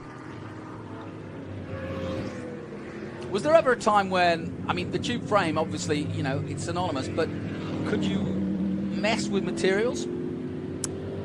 Or did you? About the only thing that they I'm did. thinking more like, obviously, the lighter. Yeah. It's got to have the Well, strength. Porsche did that. They had an aluminum cage, they had an aluminum chassis, and I can't recall her name. A girl, really good driver, crashed hard with a Porsche, and the cage collapsed, and she was Wasn't she Ellen was Lure, hurt. was it? Who? Ellen Lure? It may have been her. Yeah, I think that's who it. Yeah, that does ring a bell. I do remember that. Yeah. And I think from that, the non-ferrous metal car chassis, what happens is the aluminum work hardens. So these chassis go through an incredible amount of cycles, you know, during a lifetime, and then it becomes brittle, and then it'll break. So that's the bad thing about it. So on his final lap, then, Dylan McAvern enjoying his day out before he gets to the serious business of his own championship. So it's great to have guys like him, and we've got some big names. Cameron Lawrence out there. There are obviously Rafa Matos, Adam Andretti, and household names certainly in Trans Am. And it's great to have people like Paul Maynard and Boris said still running. Still doing it, yep. Yeah, still doing it. And for that matter, Tommy Dreesy and a few others. Simon Gregg, obviously, team managing this weekend. But, tell yourself. Yeah, I'm just watching and talking. So, like I said, it takes the pain away from not driving. There you go. So out of the last corner and to the checkered flag comes our leader, Dylan McAvern, to take the checkered flag, and does so in style. Slapping the entire field, but it doesn't matter as long as he enjoyed it. And in a moment, we'll see Frank Captini and the Panos coming through shot. You know, back in the day, the car that Frank's driving, they ran the 302s, I believe. So I don't know if he's running that engine or not. If it is, then the Mustang was outpowering him, which could be the reason there. Because both cars look pretty good. They look like they were driving them very well. So checker flag is out on our Group 10, their first race of 2 over the weekend. We've got a few more group races to come for you before we head to qualifying for TA2. That's local time 5:45. What you won't is to watch Trans Am. But until then, we've actually, if you are a Trans Am fan, we have got an all-stock car race coming up at 4:45 Florida time. That's Eastern time. So watch out for that. And while we have a break in the action, we'll do the same. We'll take a short break from Sebring. Join us for more SVRA, part of the Speed Tour, after this. Hungry for SVRA action? Well, the best way to enjoy classic auto racing is with a delicious classic from Mission Foods. Green flag your race-watching snacks with Mission's mouth-watering race day recipes. Try some of our tasty tacos, piled high nachos, fresh chips with guac, and more. So gear up your ride and fuel up those stomachs with delicious Mission Foods. Now that's too fast, too tasty.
Welcome back to Sebring's SpeedTour, live from Sebring International Raceway in Florida. It's a beautiful day here in Central Florida at the iconic Sebring track. And as you can see, as fast and furious as our next group, which is Group 8 and 12B. A bunch of Porsches out there, and Alfa Romeos and BMWs, and a real smorgasbord of different cars, mostly European.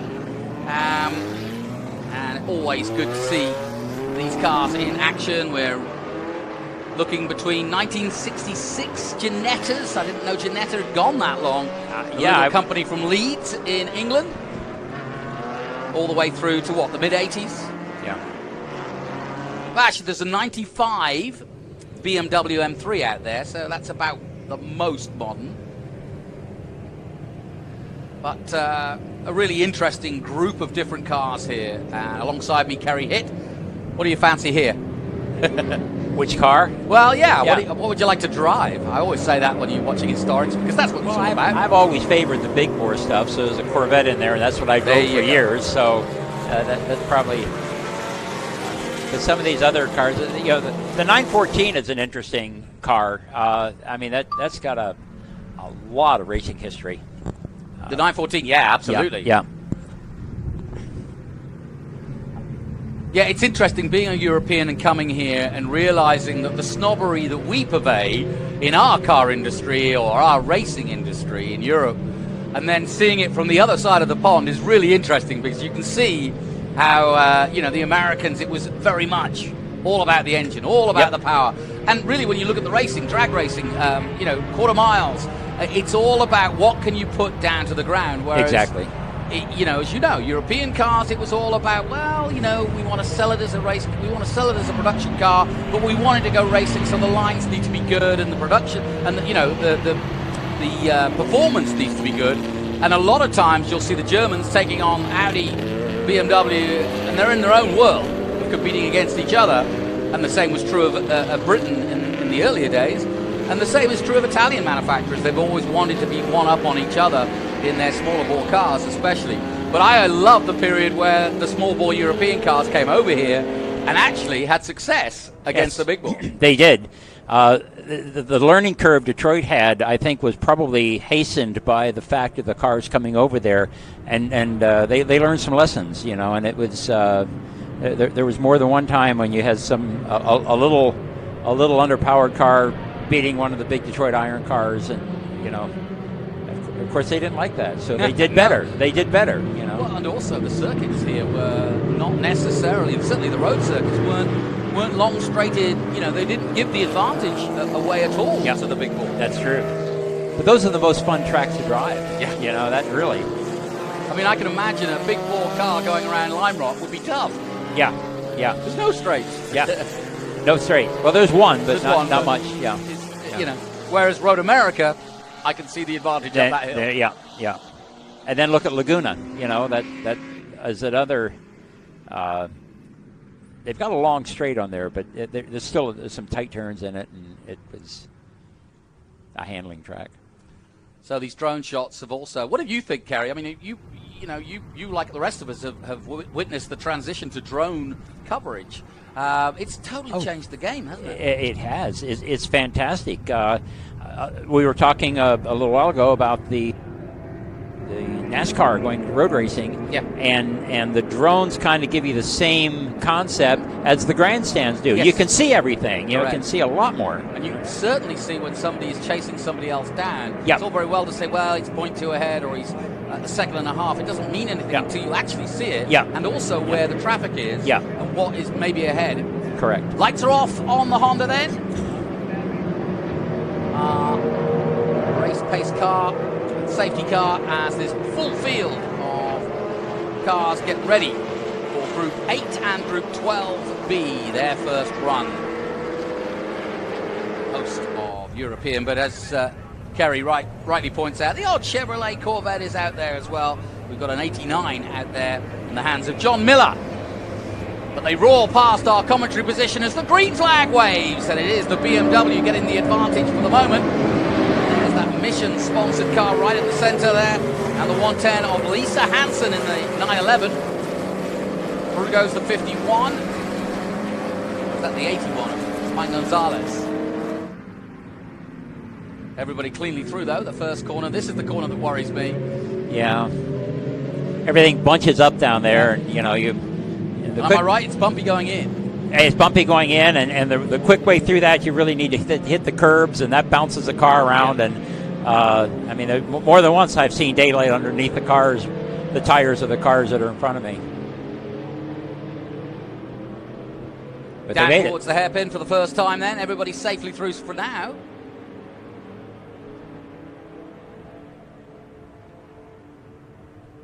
Somebody hesitating then. And down the Fangio straight they come.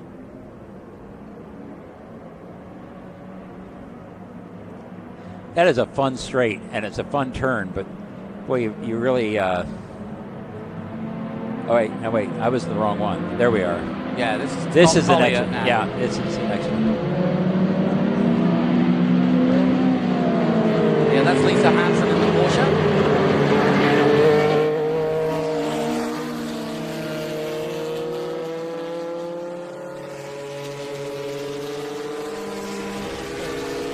Good throaty sound to all of these cars. As they go through Bishop, which is the toughest part of Sebring. Yeah. What's the corner you don't, or you worry about most? That one right there. Oh, really? Yeah, yeah. For what reason? Because your mind tells you can go flat out through it. Right, but you can't. But boy, you don't. No, yeah, yeah. I see. Yeah, that makes sense. Yeah, those are the worst. Yeah, yeah, exactly. Teases you. And every time you think, okay, I'm going to do it this time. Yep, I got this. And then, well, maybe next lap. You know? So it's the 182 of Ernie Wilding in that BMW M3 who got a great start. Whoops, somebody's off. Aren't they? At the back? I thought I saw a red car there on it. Okay, well, we'll check that out. Through goes the 81A. That's Nicholas Clements. He's been out already just a couple of races ago in that 911S, but not in the same car, but he was racing in one of the other group cars. So everybody gets 2 or 3 runs, I think, or 2 or 3 different cars to run, if they're lucky. Yeah. It's a hard day. Yeah, it is. Physically? Yeah, yes. Do you do a cool suit and stuff like that or not? Oh, absolutely. I tell everybody I get 30 years younger when I put my cool suit on because it just makes a big difference. Yeah, I'll bet. Big time. So, a highly competitive group, as you can see, or groups, I should say, 2 groups in all, 8 and 12B. Quite a lot of there as well. We've got several BMWs, a nice little GTV Alfa Romeo, Datsun 510, 72 in the hands of Ike Keeler. Datsun 510 is that's a car Paul Newman started driving. Ah, yeah. Now you have a Paul Newman story, I hear.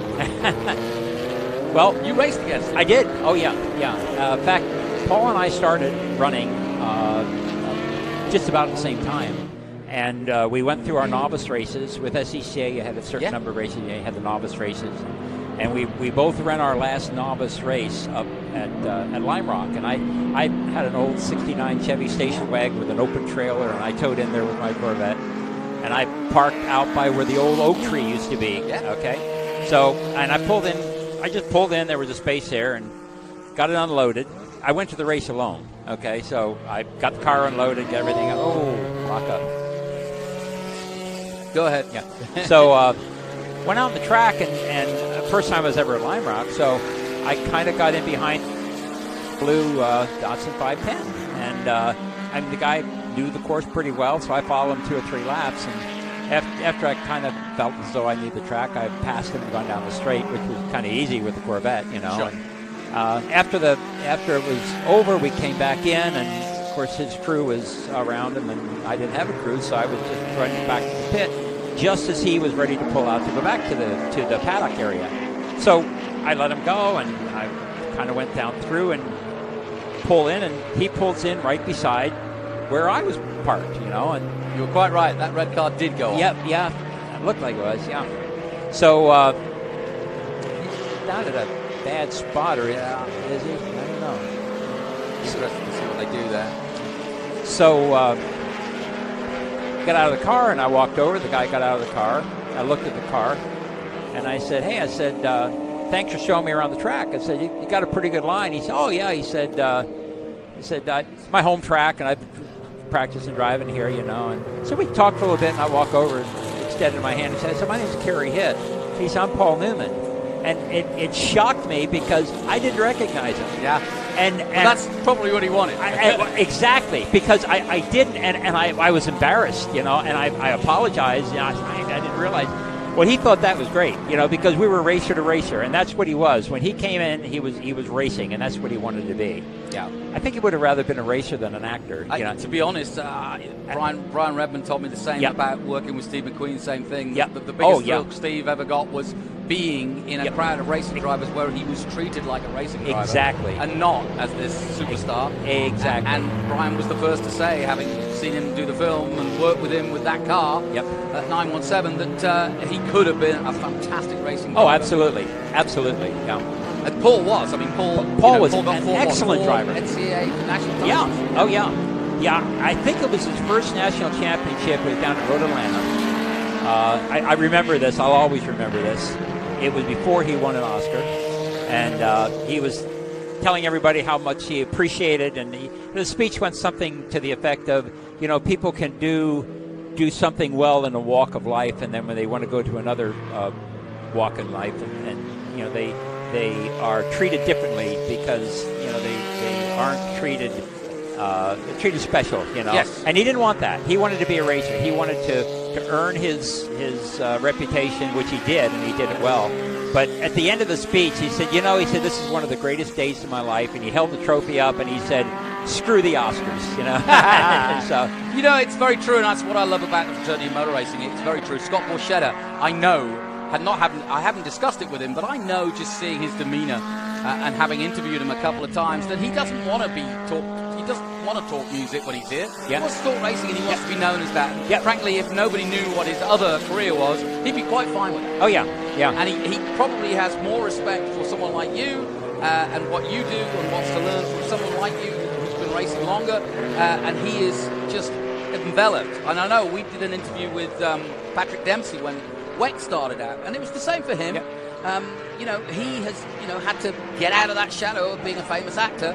But he is now respected. When he won class at Le Mans and now obviously runs a team, everything changed. And in the racing world, he's just another racer. and that's what everybody wants, Yeah, but this is a rare environment where that's possible. You couldn't do that as a tennis player. If you are a famous actor and you start picking up a tennis racket, you're going to be paralleled all day long. Whereas, generally speaking, A, most people help each other here, and B, like you say, you're not looking for film stars. No, it's interesting because this is one of the few things that we're really a family. I mean, Trans Am is a tight family. I think tighter than a lot of them. People have worked all night trying to help a competitor get his car back together to go out and race him on the track. Years ago, I had a part that I borrowed and I needed it, and I said to the guy, I said, thanks. I said, I really appreciate it. And he said, hey, man, he said, in here we're family. Out there we're do battle. Yeah. And that's what it is. Yeah, I fear for poor old Ernie Francis Jr. just across the way in St. Petersburg this weekend. Ernie. He would have followed you around going, are you okay? Do you need any, can I help? I saw you had a problem with your caliper. I've got a spare. He would have helped you all night long. He'd have probably put it on for you. Yep. But he won't find that in Indy Lights. No.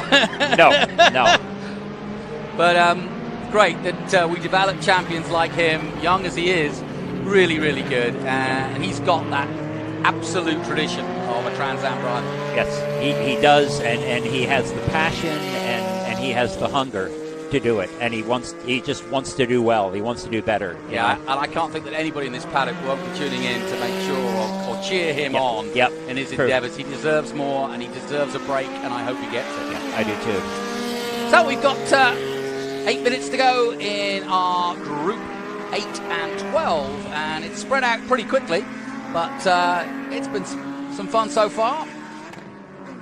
And we've been talking as Ernie Wilding has been ploughing through in his BMW M3, as we take a look at the 88 of Robert Mokas in the Alfa Romeo Spider. Alfa Romeo, they've had an up and down career in racing. sometimes brilliant, sometimes not. And they continue at the very sharp end back in Formula One, of course, but they've always produced pretty and fun cars that anybody would want to drive. I think that's the biggest thing you could say about it, Alfa Romeo. There's never a dull moment in one. Juan Gonzalez currently in second place in that Porsche 914. And then just behind the Ginetta, incidentally, the G4 of Tomas Grudovic in the oldest car, I think it's 66 out there. How long has Ginetta been around? I didn't realize they were that long. That's what I'm thinking. I would have thought that must have been one of our first years. Yeah. Sure. Yeah. I always think of it as a modern day company. We had them winning in GTs here just a couple of years ago. And they're just not, again, it's a bit like the Panos. I mean, unless you're from that country, you know, it's not a name you'd hear a lot. Yeah. We've got a caution. Now, what's happening here? You know, we've had so few cautions this weekend. I'm shocked. No. His T-shirt there says corner worker. You know, those guys just really never get enough credit for what they do. No. They have. If it weren't for them, there's no way we could be as safe as we are now, and maybe we wouldn't even be able to race. Who knows? But I'm sure you've been in the odd bar or two when you come across the corner workers. Oh, yeah. And my word, their love of the sport. I mean, they can sit you down over a beer and tell you everybody they've seen race, what race it was, what corner they were on, what happened, whether they spoke to the driver or they didn't. I'm sure you've had a few retirements where you've got into deep conversation. You can't get away. Absolutely, absolutely. You know, and they're all gracious. You know, you get there, get out of the car. Of course, you're hot. They hand you cold water, and you know, they're just very pleasant. Yeah, there's very few sports where people never participate but admire and love and enjoy watching other people do it, knowing that it is unobtainable for them, myself included. I'd love to have raced, but you know, that's what it is. But we just, being around the sport is enough, and that, therefore we get your respect. You don't have to be a world champion racing driver to get your respect. The fact that we show up and are interested in what you're doing, and the fact that we want to be here and we want to see this racing and we enjoy it, it's what we do for pleasure as well. I think that's why the fraternity that is everybody. It's not just the drivers. Exactly. It's everybody involved. Exactly. You know, the thing is, though, right now, the younger generation does not seem to have that passion and interest, and the entire the corner workers, track marshals, whatever you listen as, we need more. We need people to get involved. You know, yeah, you're right. This sort of, and I don't want to get too political on the new generation, but you're right. I mean, certainly when it comes to driving cars, the youngsters of the day aren't interested in cars. They're not interested in driving them from A to B to go to the party or to see the girlfriend, which amazes me, because as you did and I did, when I was 15, 16, I was chomping at the bit, stealing Dad's car to get where I needed to go, because that was the only way to get there. And I lived in Texas, and so you had to have a car, but I'm just amazed that this day and age, and I think it will come full circle. I think that will change.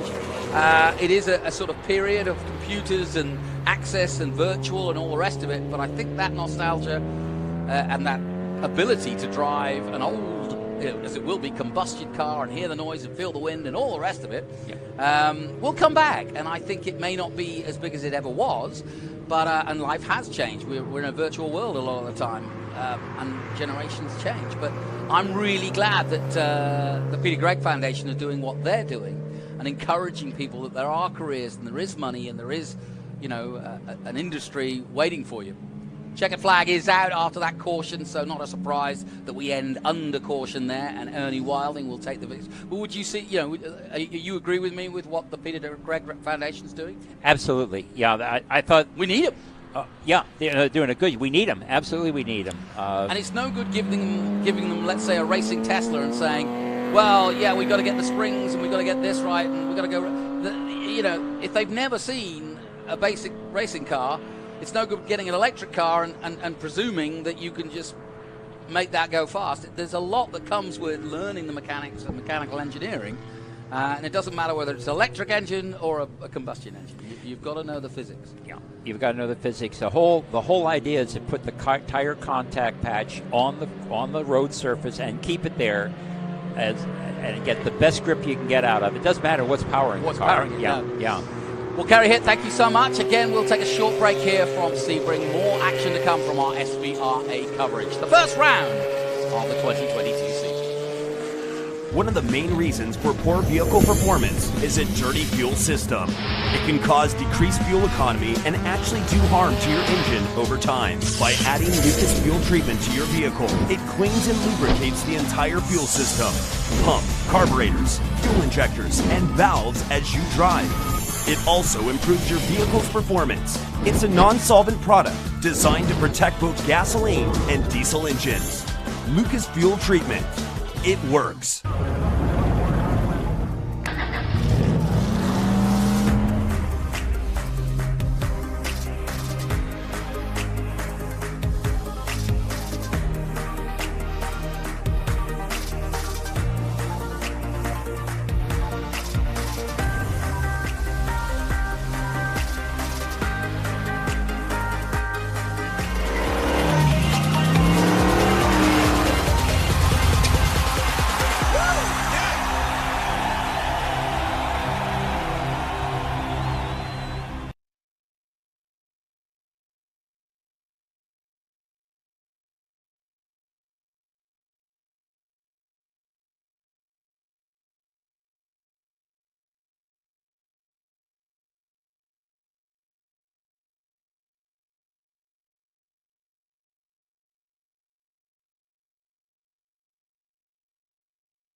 So welcome back to the roar of stock cars. Thought I'd let you hear that because I know you enjoy it. No words need to be said. This is muscle car racing at its best. Alongside me, Kerry Hitt once again. Not racing this weekend, and it's killing him. Well, at least I'm here and I'm having fun watching it and talking about it. So, well, you've got plenty to talk about in this one. Yes. Yeah. Lots of names that you're very familiar with. Lots of cars you're very familiar with, and certainly an era. And a group of cars that are very familiar to you and your history in racing. Trans Am primarily, but you know these guys and certainly know the cars. Anybody that sparks straight out to you on this Group 10 stock cars? I guess Joe Nemechek is one that stands out a mile. Absolutely. Mike Skinner, Kenny Bupp I raced with in Trans Am. Matter of fact, Kenny Bupp won a Trans Am out here, right here at Sebring. I was second, and Claudio Burton was third. And we believe that was the chronologically the oldest podium in. Well, I mean, you know, it's got a. There's a fair few years amongst you. There were quite a few years, exactly. And Claudio was the baby of the group. You know, Kenny is what 80. 5, I think. Yeah. I'm not sure. He's my hero. I mean, my gosh, he's got 9 or 10 years on me, and he is out there doing it. And I'll tell you what, he is a racer. Really.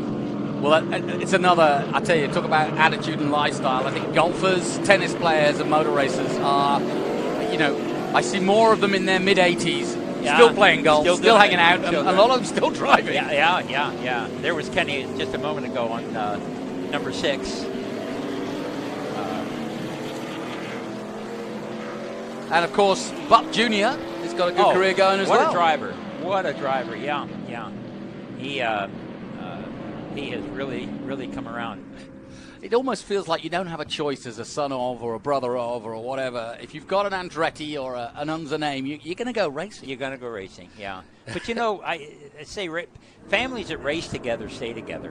Right. It really makes a huge difference, I think. Yeah, I agree. In today's society, we just don't do enough as a family anymore. No, we don't. And because of the distractions, which aren't our fault, racing's a great way to say, well, you know, you can still watch TV or play PlayStation when you're not doing this, but hey, it's time to go racing. That's what we do. Well, the lights are off, and talking about going racing, we're about to do just that in what we're calling our Group 10 stock cars.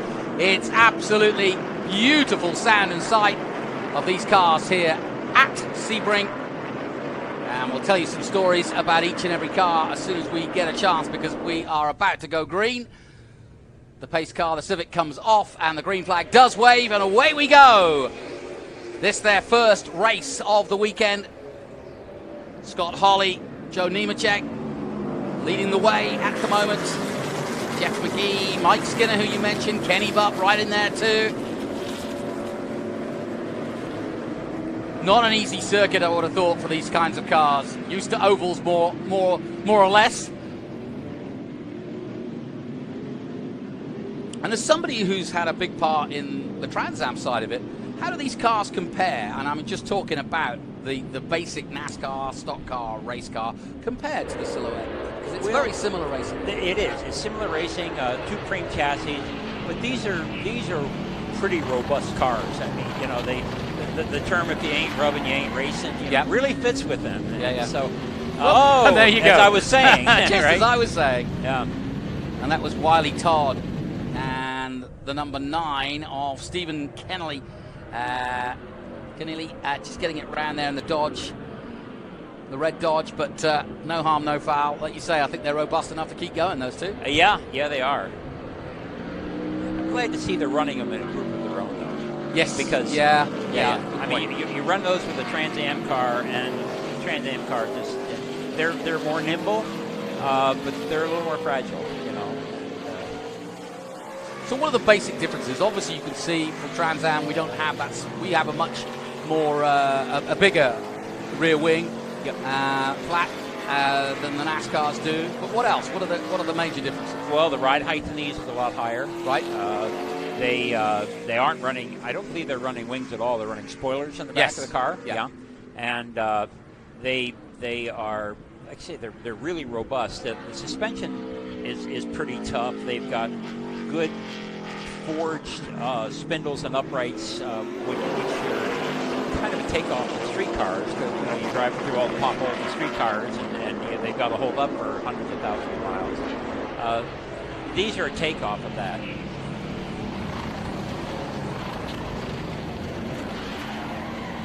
Do you think that they've got the new generation in the right? There's another repeat of that accident. Yeah. I think there was just a touch. Just two cars involved, the others avoiding action. But do you think they've got it right? Because a lot of people complain that, the stock car racing doesn't really look like the Dodge or the Camaro that they drive at home. And obviously it can't really, but that's true. I mean, back in the day they did. I remember the Fords and remember the Plymouth, the high wing Plymouths, and but they were like the cars, and that was what wins on Sunday sells on Monday. That was the theory behind it. Sure. What they've done, and I think safety has had a whole lot to do with it. I heard stories back in the early days with having a bench seat in the car, and just a seat belt. I mean, it just makes me shudder to think about that. Yeah. Having been in a fairly good chunks, you have the cage around you, and you have a good seat around you, and belts. I mean, the safety has improved just fantastically over the years.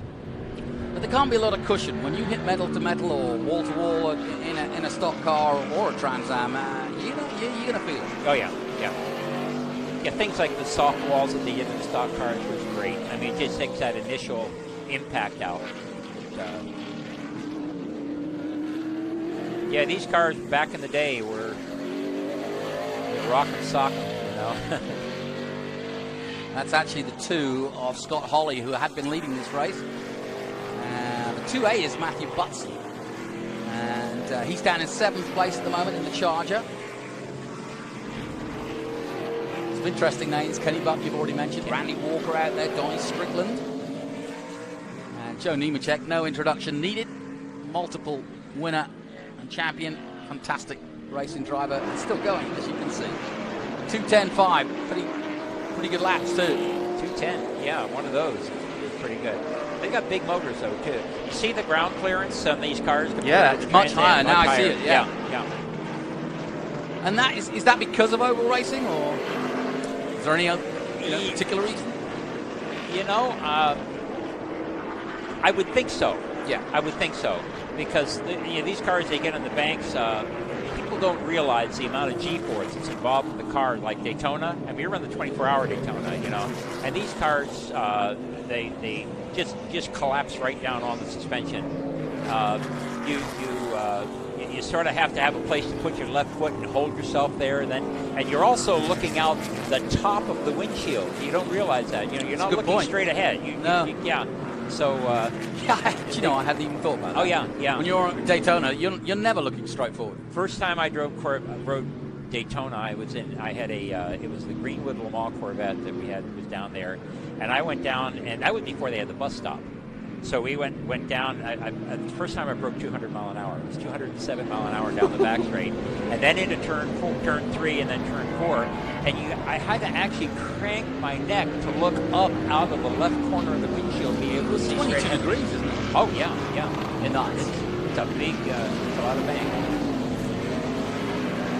Larry Huppo in the Monte Carlo, just going through the Kellogg's colours, and that's the number 40.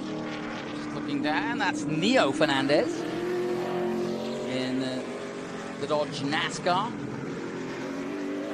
And that's a 2007 NASCAR. So we've got I think the oldest we've got out there is an 87 Ford Thunderbird. And that's Carlos Can. And then we've got a 93 Lumina. Yeah, that's the 19. Donnie Strickland in that Monte Carlo. Sounds great. Sure is a huge change between those cars and the new cars that they have out there today. Yeah. And I think that those cars were really designed to go road racing. I mean, they have a full bottom closeout under tray, bumper to bumper. There's a lot of aerodynamics involved in the transaxle. I heard. I guess they made the announcement. I heard that the reason they were using the transaxle is they wanted to at least have the opportunity to go to a hybrid drive. Okay. On that, so that would be that would be interesting.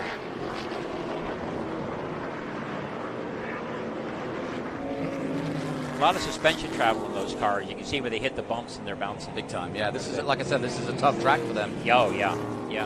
Doing a good job. I lost track of Kenny. Where is Kenny still going? Where is he? He's dropped down. No, maybe we have lost him. I don't know. Hang on. No, he's still there. 7th place at the moment. Oh, just behind Matthew Butts. That's respectable. I only lost 1 place. He was gridded 6th when he started. He'll hang in there. So yeah, we've got Toyotas, Dodgers, well, a few Toyotas, Fords, and Chevrolets, obviously, in the Monte Carlos. Well represented, the Thunderbirds out there.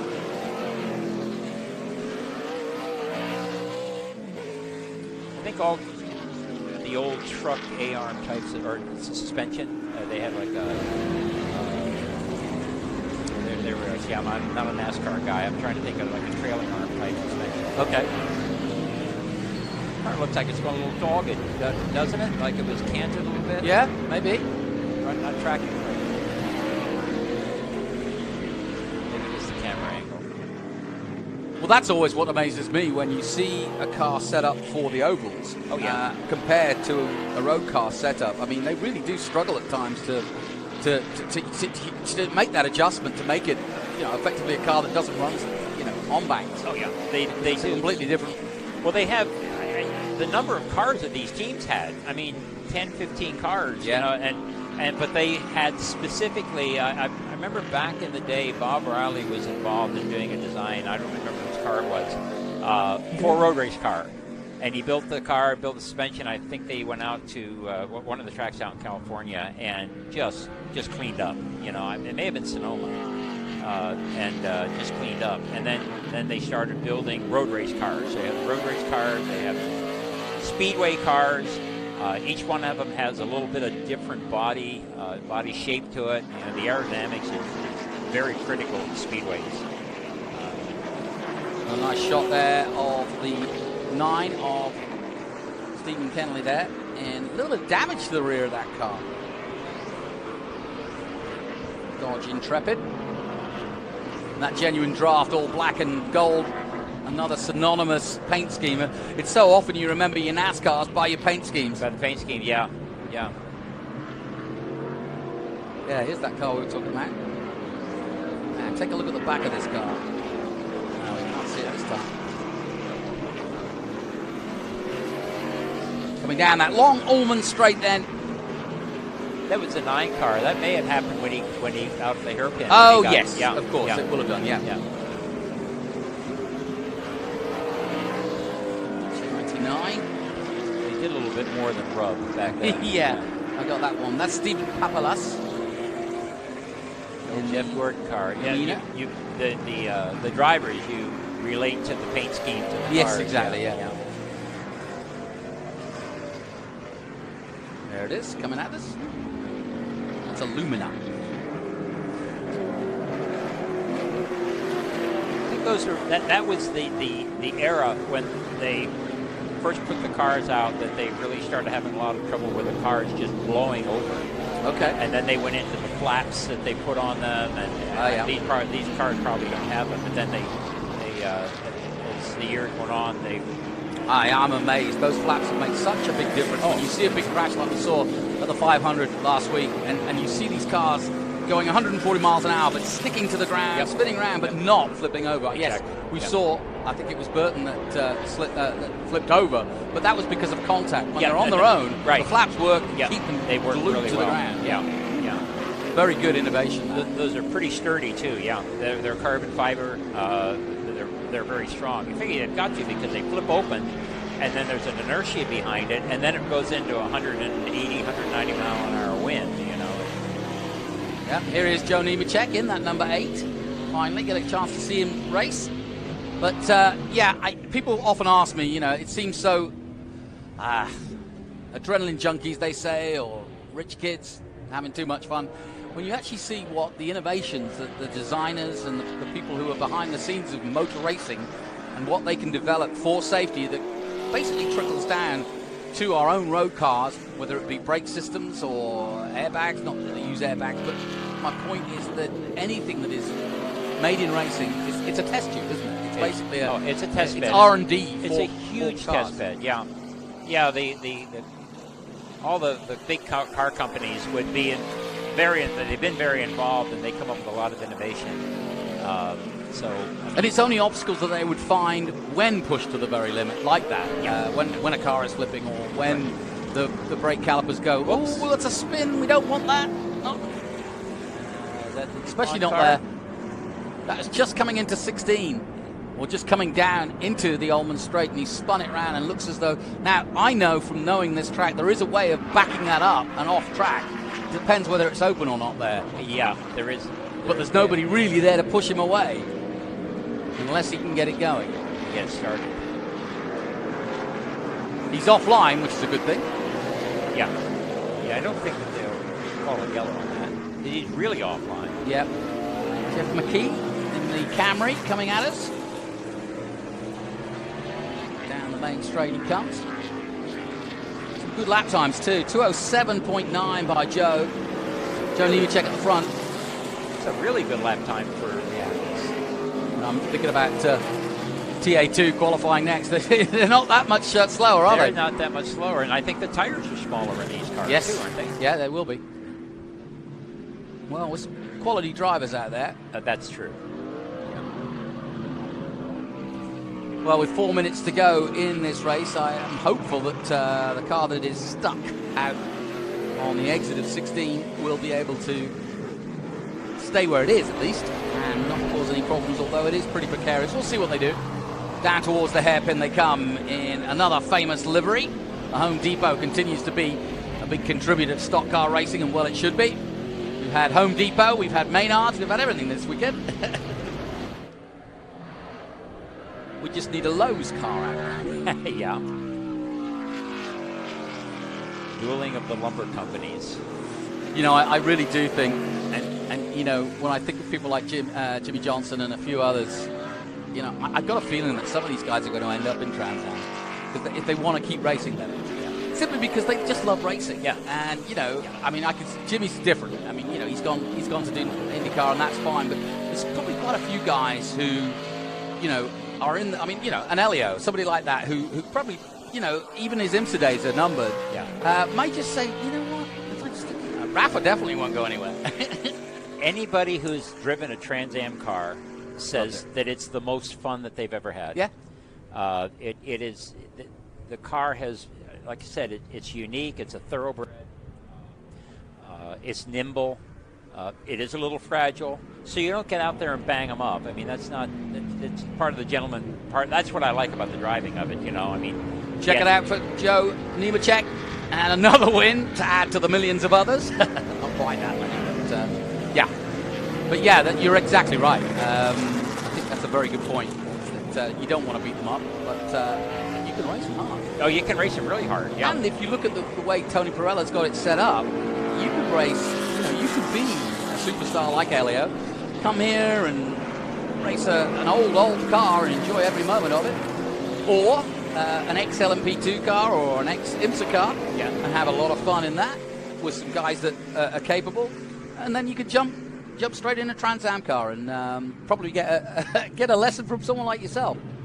Well, I think there are a lot of guys out there a lot quicker than I am, but I'm having a lot of fun. As long as you're having fun. Exactly. So that concludes under caution a little bit, I think. The checkered flag coming out early, but Joe Nemechek taking it from Jeff McKee and Mike Skinner, the top three. No real surprise. Scott Holley started at the front, finishes fourth, and Lee Arnold finishes fifth. And Kenny did a seventh. Better than a lot of other people. Maybe half they're his age. Let's take a look at the highlights then. We got underway as they roared into action. Our stock car race, Group 10, NASCAR's roaring round, and a little bit of trouble at the hairpin. Cars going everywhere, skittling out, but no harm, no foul. But as for Joe Nemechek, well, he was never, ever in doubt. The 19 in full son of Donnie Strickland. Nemechek battling his way. He really didn't have to battle too hard with anybody else. He took that number 8 in style, as he often does. He had another win, but this time at Sebring stock car, the rare setting. It's interesting looking at that car. The ride height is not as big as that. That may have been one of the cars that was developed just for road racing. Okay, yeah. Maybe he had a bit more of an advantage than we know of. Could have. Yeah, good point. He's a great driver, though. Yes, so. Don't want to take that away. Well, that name is still going. So, my thanks to Kerry once again. We've got more action to come. Coming up next, we've got IGT. And we'll take a short break. We'll be back with IGT and TA2. Don't go away. Classrooms. What do you think when you hear the word classroom? Books. Notes.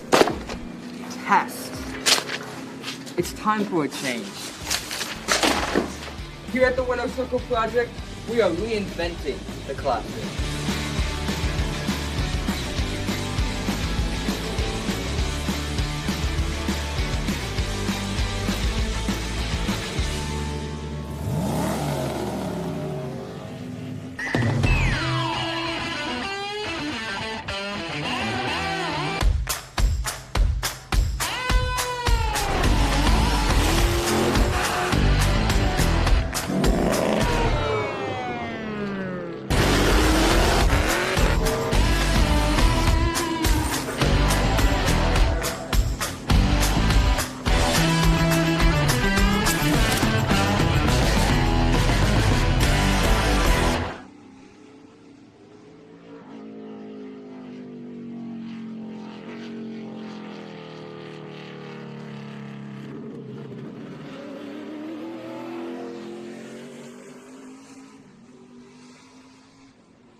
Welcome back as we take a look at the man who had such a brilliant early part of the day, Tom Pank, as he got victory in the IGT Race 1. And they do it all again, this huge field of over 50 cars. And this is International GT Racing, a quite unique championship within a championship, so to speak. Ken Fengler, who may well be up here if there are no major problems to sort out. Kerry's just gone to take a brick break, and hopefully Ken or even Ben might join us for this one. And in fact, I've just seen Mark Miller, of all people. What a perfect person to have. Current IMSA driver. Even better. Just joining us here. And Mark Miller, one of our former champions, of course, from Trans Am and still very much involved in racing, looking after youngsters, looking after whoever's in the team that has his name. But I'm sure a very interested party in this sort of racing because, well, there are different marques out there, but in terms of how they race against each other, and I mean Porsches racing against Porsches and Ferraris racing against Ferraris, you have the Maranello Cup, you have the Stuttgart Cup, and you have a lot of returnees who've raced each other many, many times before. Well, first and foremost, let me say hello to Mr. Miller. Long time no see. How are you, Mark? I am good. Thanks for having me up here. Good to have you up here. What are you up to? First and foremost, we know you know all about these cars, or a lot, or pretty much about these cars, but what have you been doing this weekend, and what are you doing? I love the multi-class racing. I've been lucky enough to compete in some of these international GT events and team events. It's nice to do driver changes. Yeah. I just got back from the Rolex 24-hour. We had a really strong showing there. I watched you. It was a lot of fun until it wasn't. You know, just but a little but thing. Isn't that the story? A story on again. And yeah, you have to just be perfect all the time. And, you know, if you have any type of mechanical issue and it puts you down the order, it's hard to really claw your way back up. But we had a really strong showing, had an opportunity for a podium. It would have been really great for our Gradient Racing team. Will you be here in March for the 12 hours? I will be here. I'll do it helping with our Gradient Racing doing strategy for the 12-hour. And it'll be, you know, I love this event. I love this track. I've competed at the 12-hour several times, and obviously Trans Am and several other type of series. You know, the TA2 and Trans Am programs put on a great show here, especially with 48 cars in the TA2 lineup this weekend. It's going to be great. And that brings me to why I'm here this weekend. Unfortunately, I'm not driving, but at the same time, I figure, you know, if I can't drive, you still want to be here. So I'm here coaching the Stevens. Good. Helping with engineering and helping set up the cars and work with the new drivers. We've got a lot of new drivers. Yeah, over tell there, us about those young new drivers that you've got. Well, obviously we have one veteran, still younger than me, but Tyler Casera. Yeah, we've welcomed him to the team. He's driving the 77 Liqui car and doing a great job. He's one of those drivers that's proven himself in the past, and you just give him a good enough car, and he's going to be right there at the front. He's already proving that.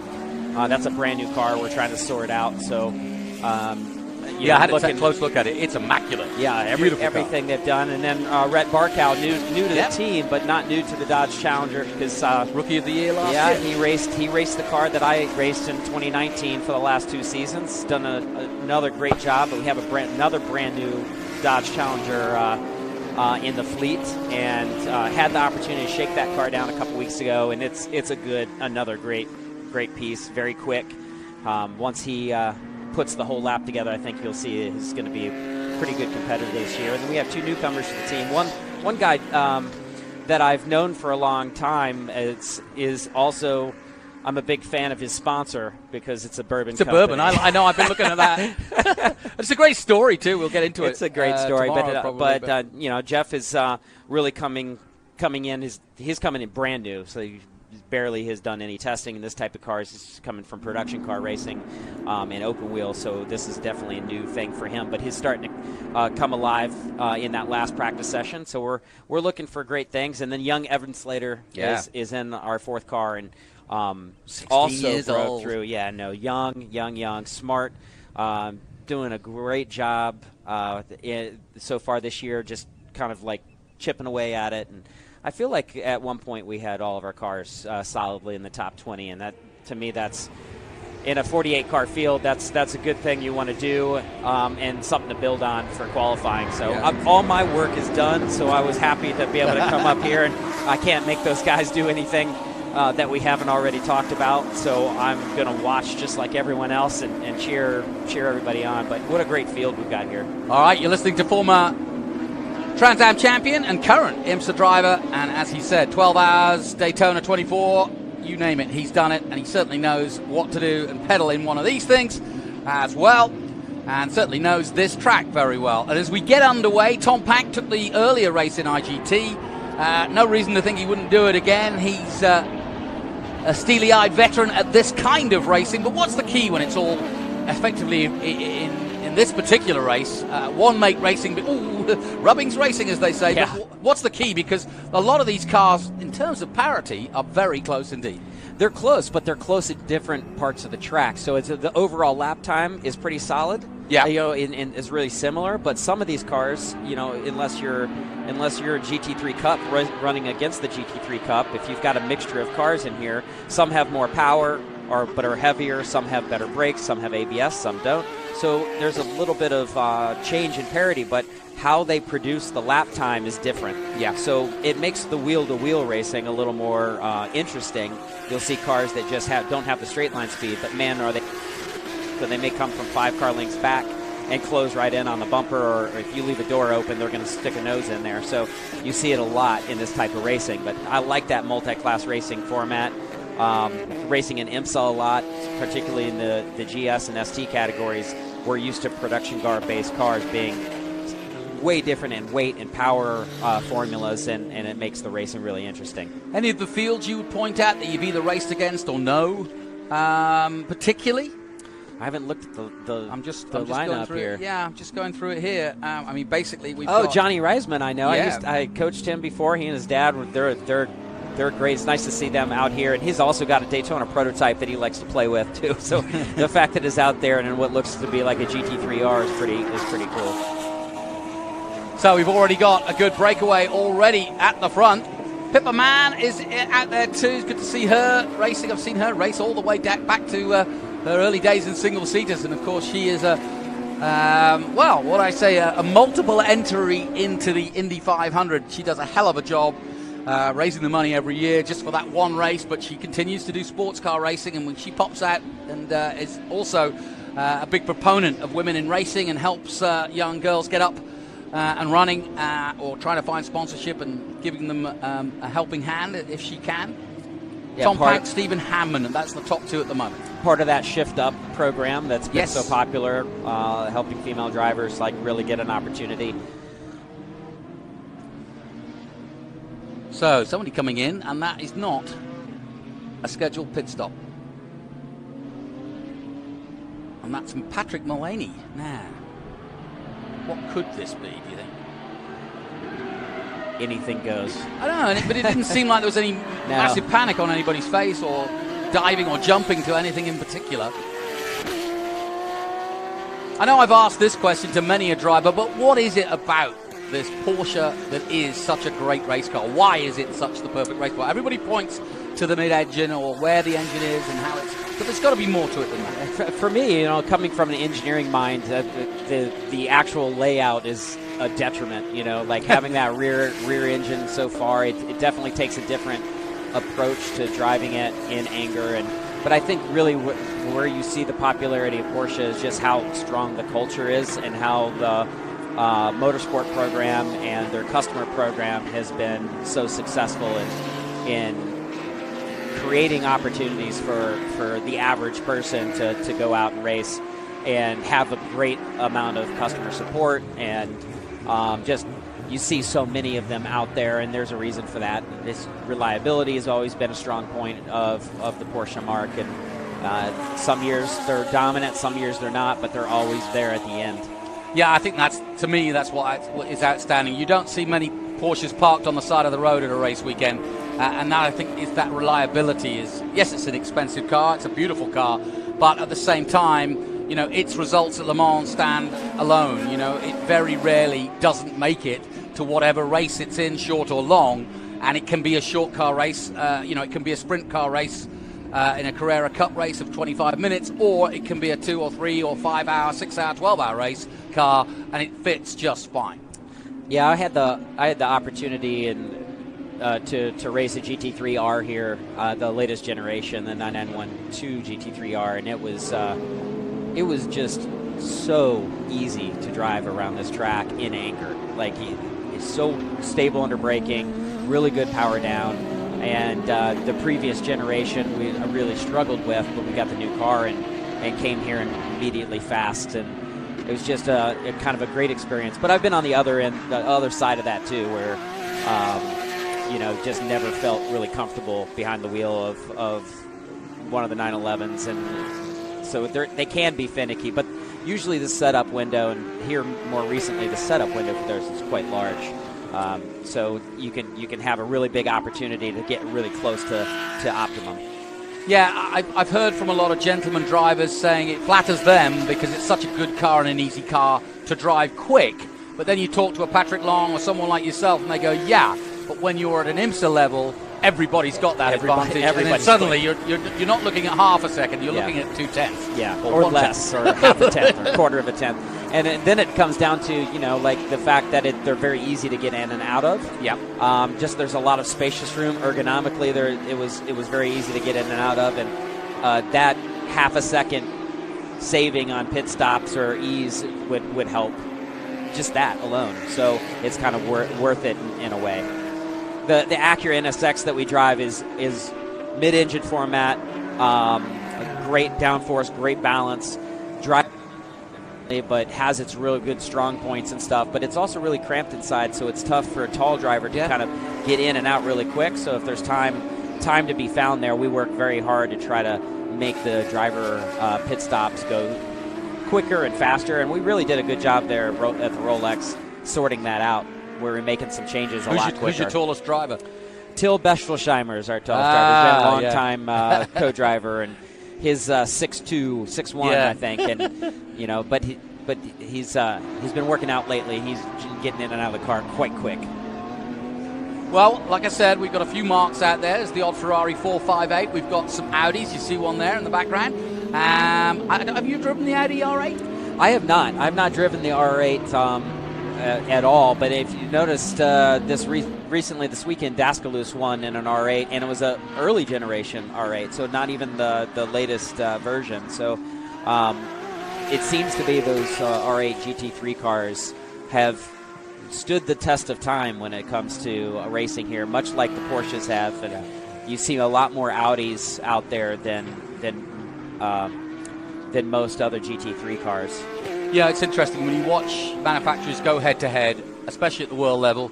You see them sort of look at the mark that may be the 911 or it might be the 997 or whatever it might be, and then you'll see the 458 come in, and then once they get it right, they dominate for 10 years, or can be, at least as dominant for a good period before another iteration comes in. And we've got the head of Mission out there as well. And of course this championship sponsored by Mission. Good shot on board there. Coming under Sunset. He's using all the track. Yeah, and almost run out then. Yeah. But it's a still tight race up front. Yeah, it's a good race. Ooh. And side to side, wheel to wheel, out through 10, take the inside, take the outside, take the line away. And that is excellent stuff. Yeah, we raced the International GT race at Daytona, which is always real fun.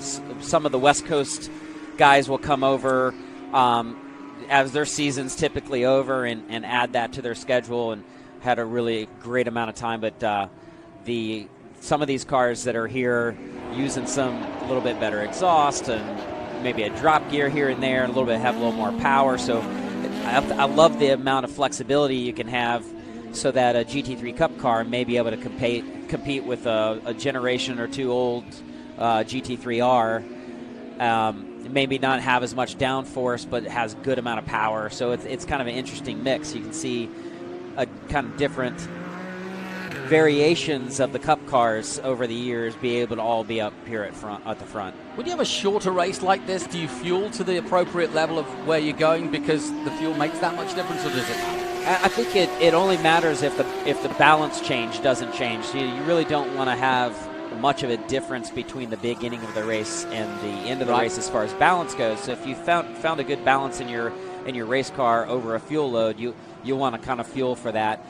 Less fuel is obviously going to accelerate better, but you don't want to get an opportunity where it has now made the balance a little bit more oversteer or understeer or anything, and then you don't want to be, if it goes green all the way, there's no cautions, you don't want to be worried that maybe we took out a little bit too much. So you always want to be a little bit safe. Yeah, they're coming up on some of the back markers now, but we've seen it quite change around as we came down that front straight. Stephen Hammond taking the lead on the last lap, and now David Tuati and Tom Pank now going to third. So we've got a real rip-roarer at the front, and behind them, Bob Nearpole and Marcel Feyen in fifth position. Reg Williams, who was a factor last time out this morning. This is their second race of the day. And there is Reg Williams in sixth place, sharing the car with Tom Long. And Pedro Torres is seventh behind him. Juan Feyen in eighth position. So across the line they come again. Wind's been breezy all day. You can see from the flags that are being waved. We've got yellow flags out at the moment. We've got a caution. Not sure what that is, but we'll find out fairly quickly. Now, give me your sort of modus operandi. As soon as you see that yellow flag, what do you do? I start scanning. Because the first thing you want to do is you don't want to be lifting and braking right away, especially if you're in a pack of cars, because you don't always want to be the first person to see the caution out. In that regard. You don't want to get run over. So obviously, like right now, the feed shows like just when the sun's starting to come down, the visibility gets really tough. So you want to be scanning, looking for where it could be. And the flags, the corner stations usually do a really good job of the urgency level. So when you see the flag sitting out, you know that there's caution. But if they're frantically waving, you know, the intensity level of that corner station usually gives you an idea of you what's can look at the whites of the eyes of the corner markers knowing whether something big has happened, right? Yeah, but you're always trying to scan and make sure. You certainly want to slow down and you want to be cautious. That's what it's for, but you don't want to cause so much cautious where you get rear-ended. And the truth is, you've all been there. You've all had to stand on the side of a track, and you know darn well if somebody doesn't slow down and you're trying to get out of a precarious situation, you would be pretty darn peeved. Yeah. And that's not the right word, but you know what I mean, if somebody was just hooning past you, showing no care for your safety. Yeah, it's always the case. Yeah, again, you know, we're all guilty of still going at a good pace, but just having some self-awareness of what's going on around you is important. A lot of drivers will get into that zone. They call it like the zone where they get tunnel vision, and nothing else can be on my mind at that point. And I said, well, caution comes out, something better be on your mind. Yeah. You know, you want to be aware of what's going on around you, even no matter how focused you are. Yeah, in the little experience I've had with track days and so on, just trying to go fast, your emotions are such a big part of this, and you can let your adrenaline and your emotions get the better of you and forget everything you've ever learned and forget how to go fast or what you were doing in testing when it comes to a race situation. Suddenly, it's all a little bit more frenetic, and it all goes out the window, and that is the key, and I think that's the difference between what I call mere mortals and racing drivers, is that ability to kind of take it all in, slow it all down, identify. You said scam was the first word you used. It wasn't, where can I get an advantage? It's like scan the situation. You need to know have that awareness. I mean, part of the coaching that I do, and I travel around the country and I do driver coaching and things like that. Part of that is just putting a system in place, like a repeatable process, and be able to get that procedure in place to where it overcomes the adrenaline, the increase in heart rate, all those emotions that go through your mind. If you have those procedures in place, then some of that takes the back seat, and you can really kind of actually focus on what's going on. And if something happens, you don't think about it. It's already a learned procedure that can make the process a lot easier for you. Let me put you in an even tougher position. GT4R of Tom Pank. You're in second place. The clock's ticking down. There's 3 minutes and 25 to go. The light's still on the safety car, but how are you going to play this if you want to win this race? Well, 3 minutes to go, and we'll see this here, what's going to happen here. That's at pace, the lap times are 2:10, so when they come around that final time under caution, it's hard to believe that they're going to not just throw the checker. But if the white comes out right now, there's not much you can do, and it looks like they're throwing the checker. This is going to be a yellow checker. So, okay, unfortunately, I didn't get my wish. So what's going through his mind now is, damn it. Yep, I set myself up for that one. Yeah.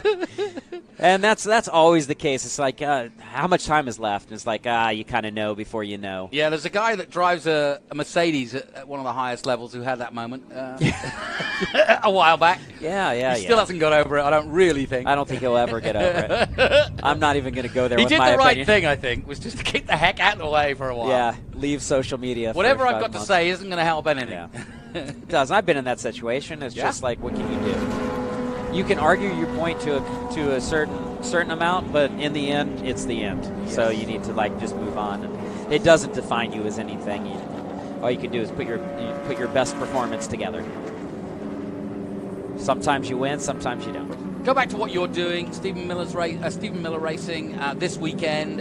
What have you learned? What are you learning from them? And I don't mean yourself. I mean what is the team working? How does it cohesively work when you've got a new driver like Casera who's a hot shoe and has everything going for him and will want to go for the title, and then you have a 16-year-old. I've interviewed him. He's a shy young man. He's obviously not got a lot of experience. He's done Ford Spec and a few others, but mainly karting. I mean, This is really a baptism of fire. How do you nurture him but also get the best out of him, because he is going to have the talent? Well, it helps to be just in a good team environment. Stevens Miller Racing is like when I've always been involved since 2015 as far as back, like I ran a couple races here and there with them, but 2019 we really kind of developed a culture around the program where you have like kind of a leader in there that you have good data with, and that sets good examples and things like that, and then you kind of build the team just around that flow of having that approach where you've got a support system. Cars, and we've got several brand new cars. Those guys at the shop really kind of busted their butt all winter.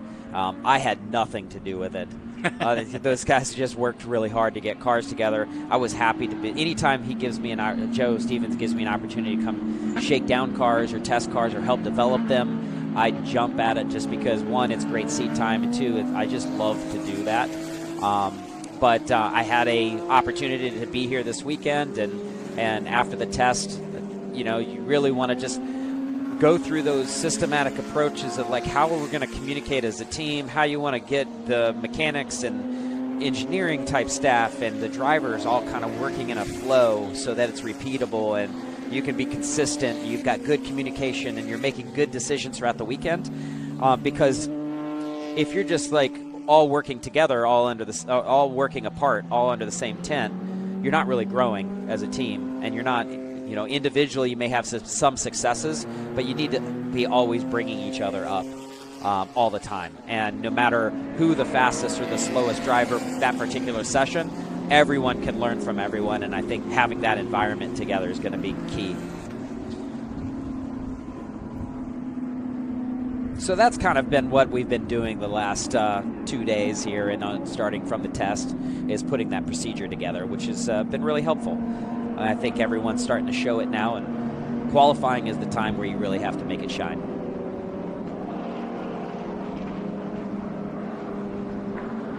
Well, you've been listening to Mark Miller, who is, he's a good friend of the championship. I was going to say we miss him. I wonder how much he misses him.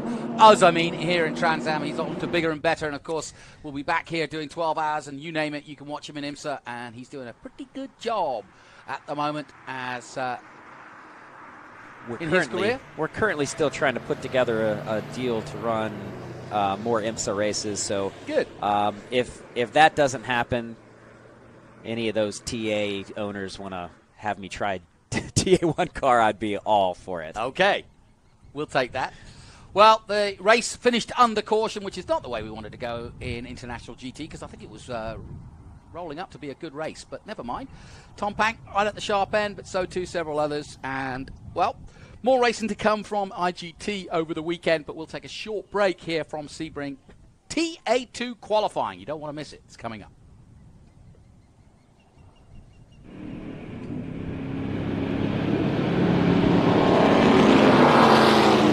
When the finish line calls, we answer. Hit the road with insurance protection from Hagerty. Whether you drive a built racer, sports car, or exotic, and save an average of $264. Get a quote today at Hagerty.com. When the road calls, we answer. With our guaranteed value, unparalleled service and expertise, and savings of $264 on average, Hagerty has you covered no matter what's around the bend. Get a quote today at Hagerty.com.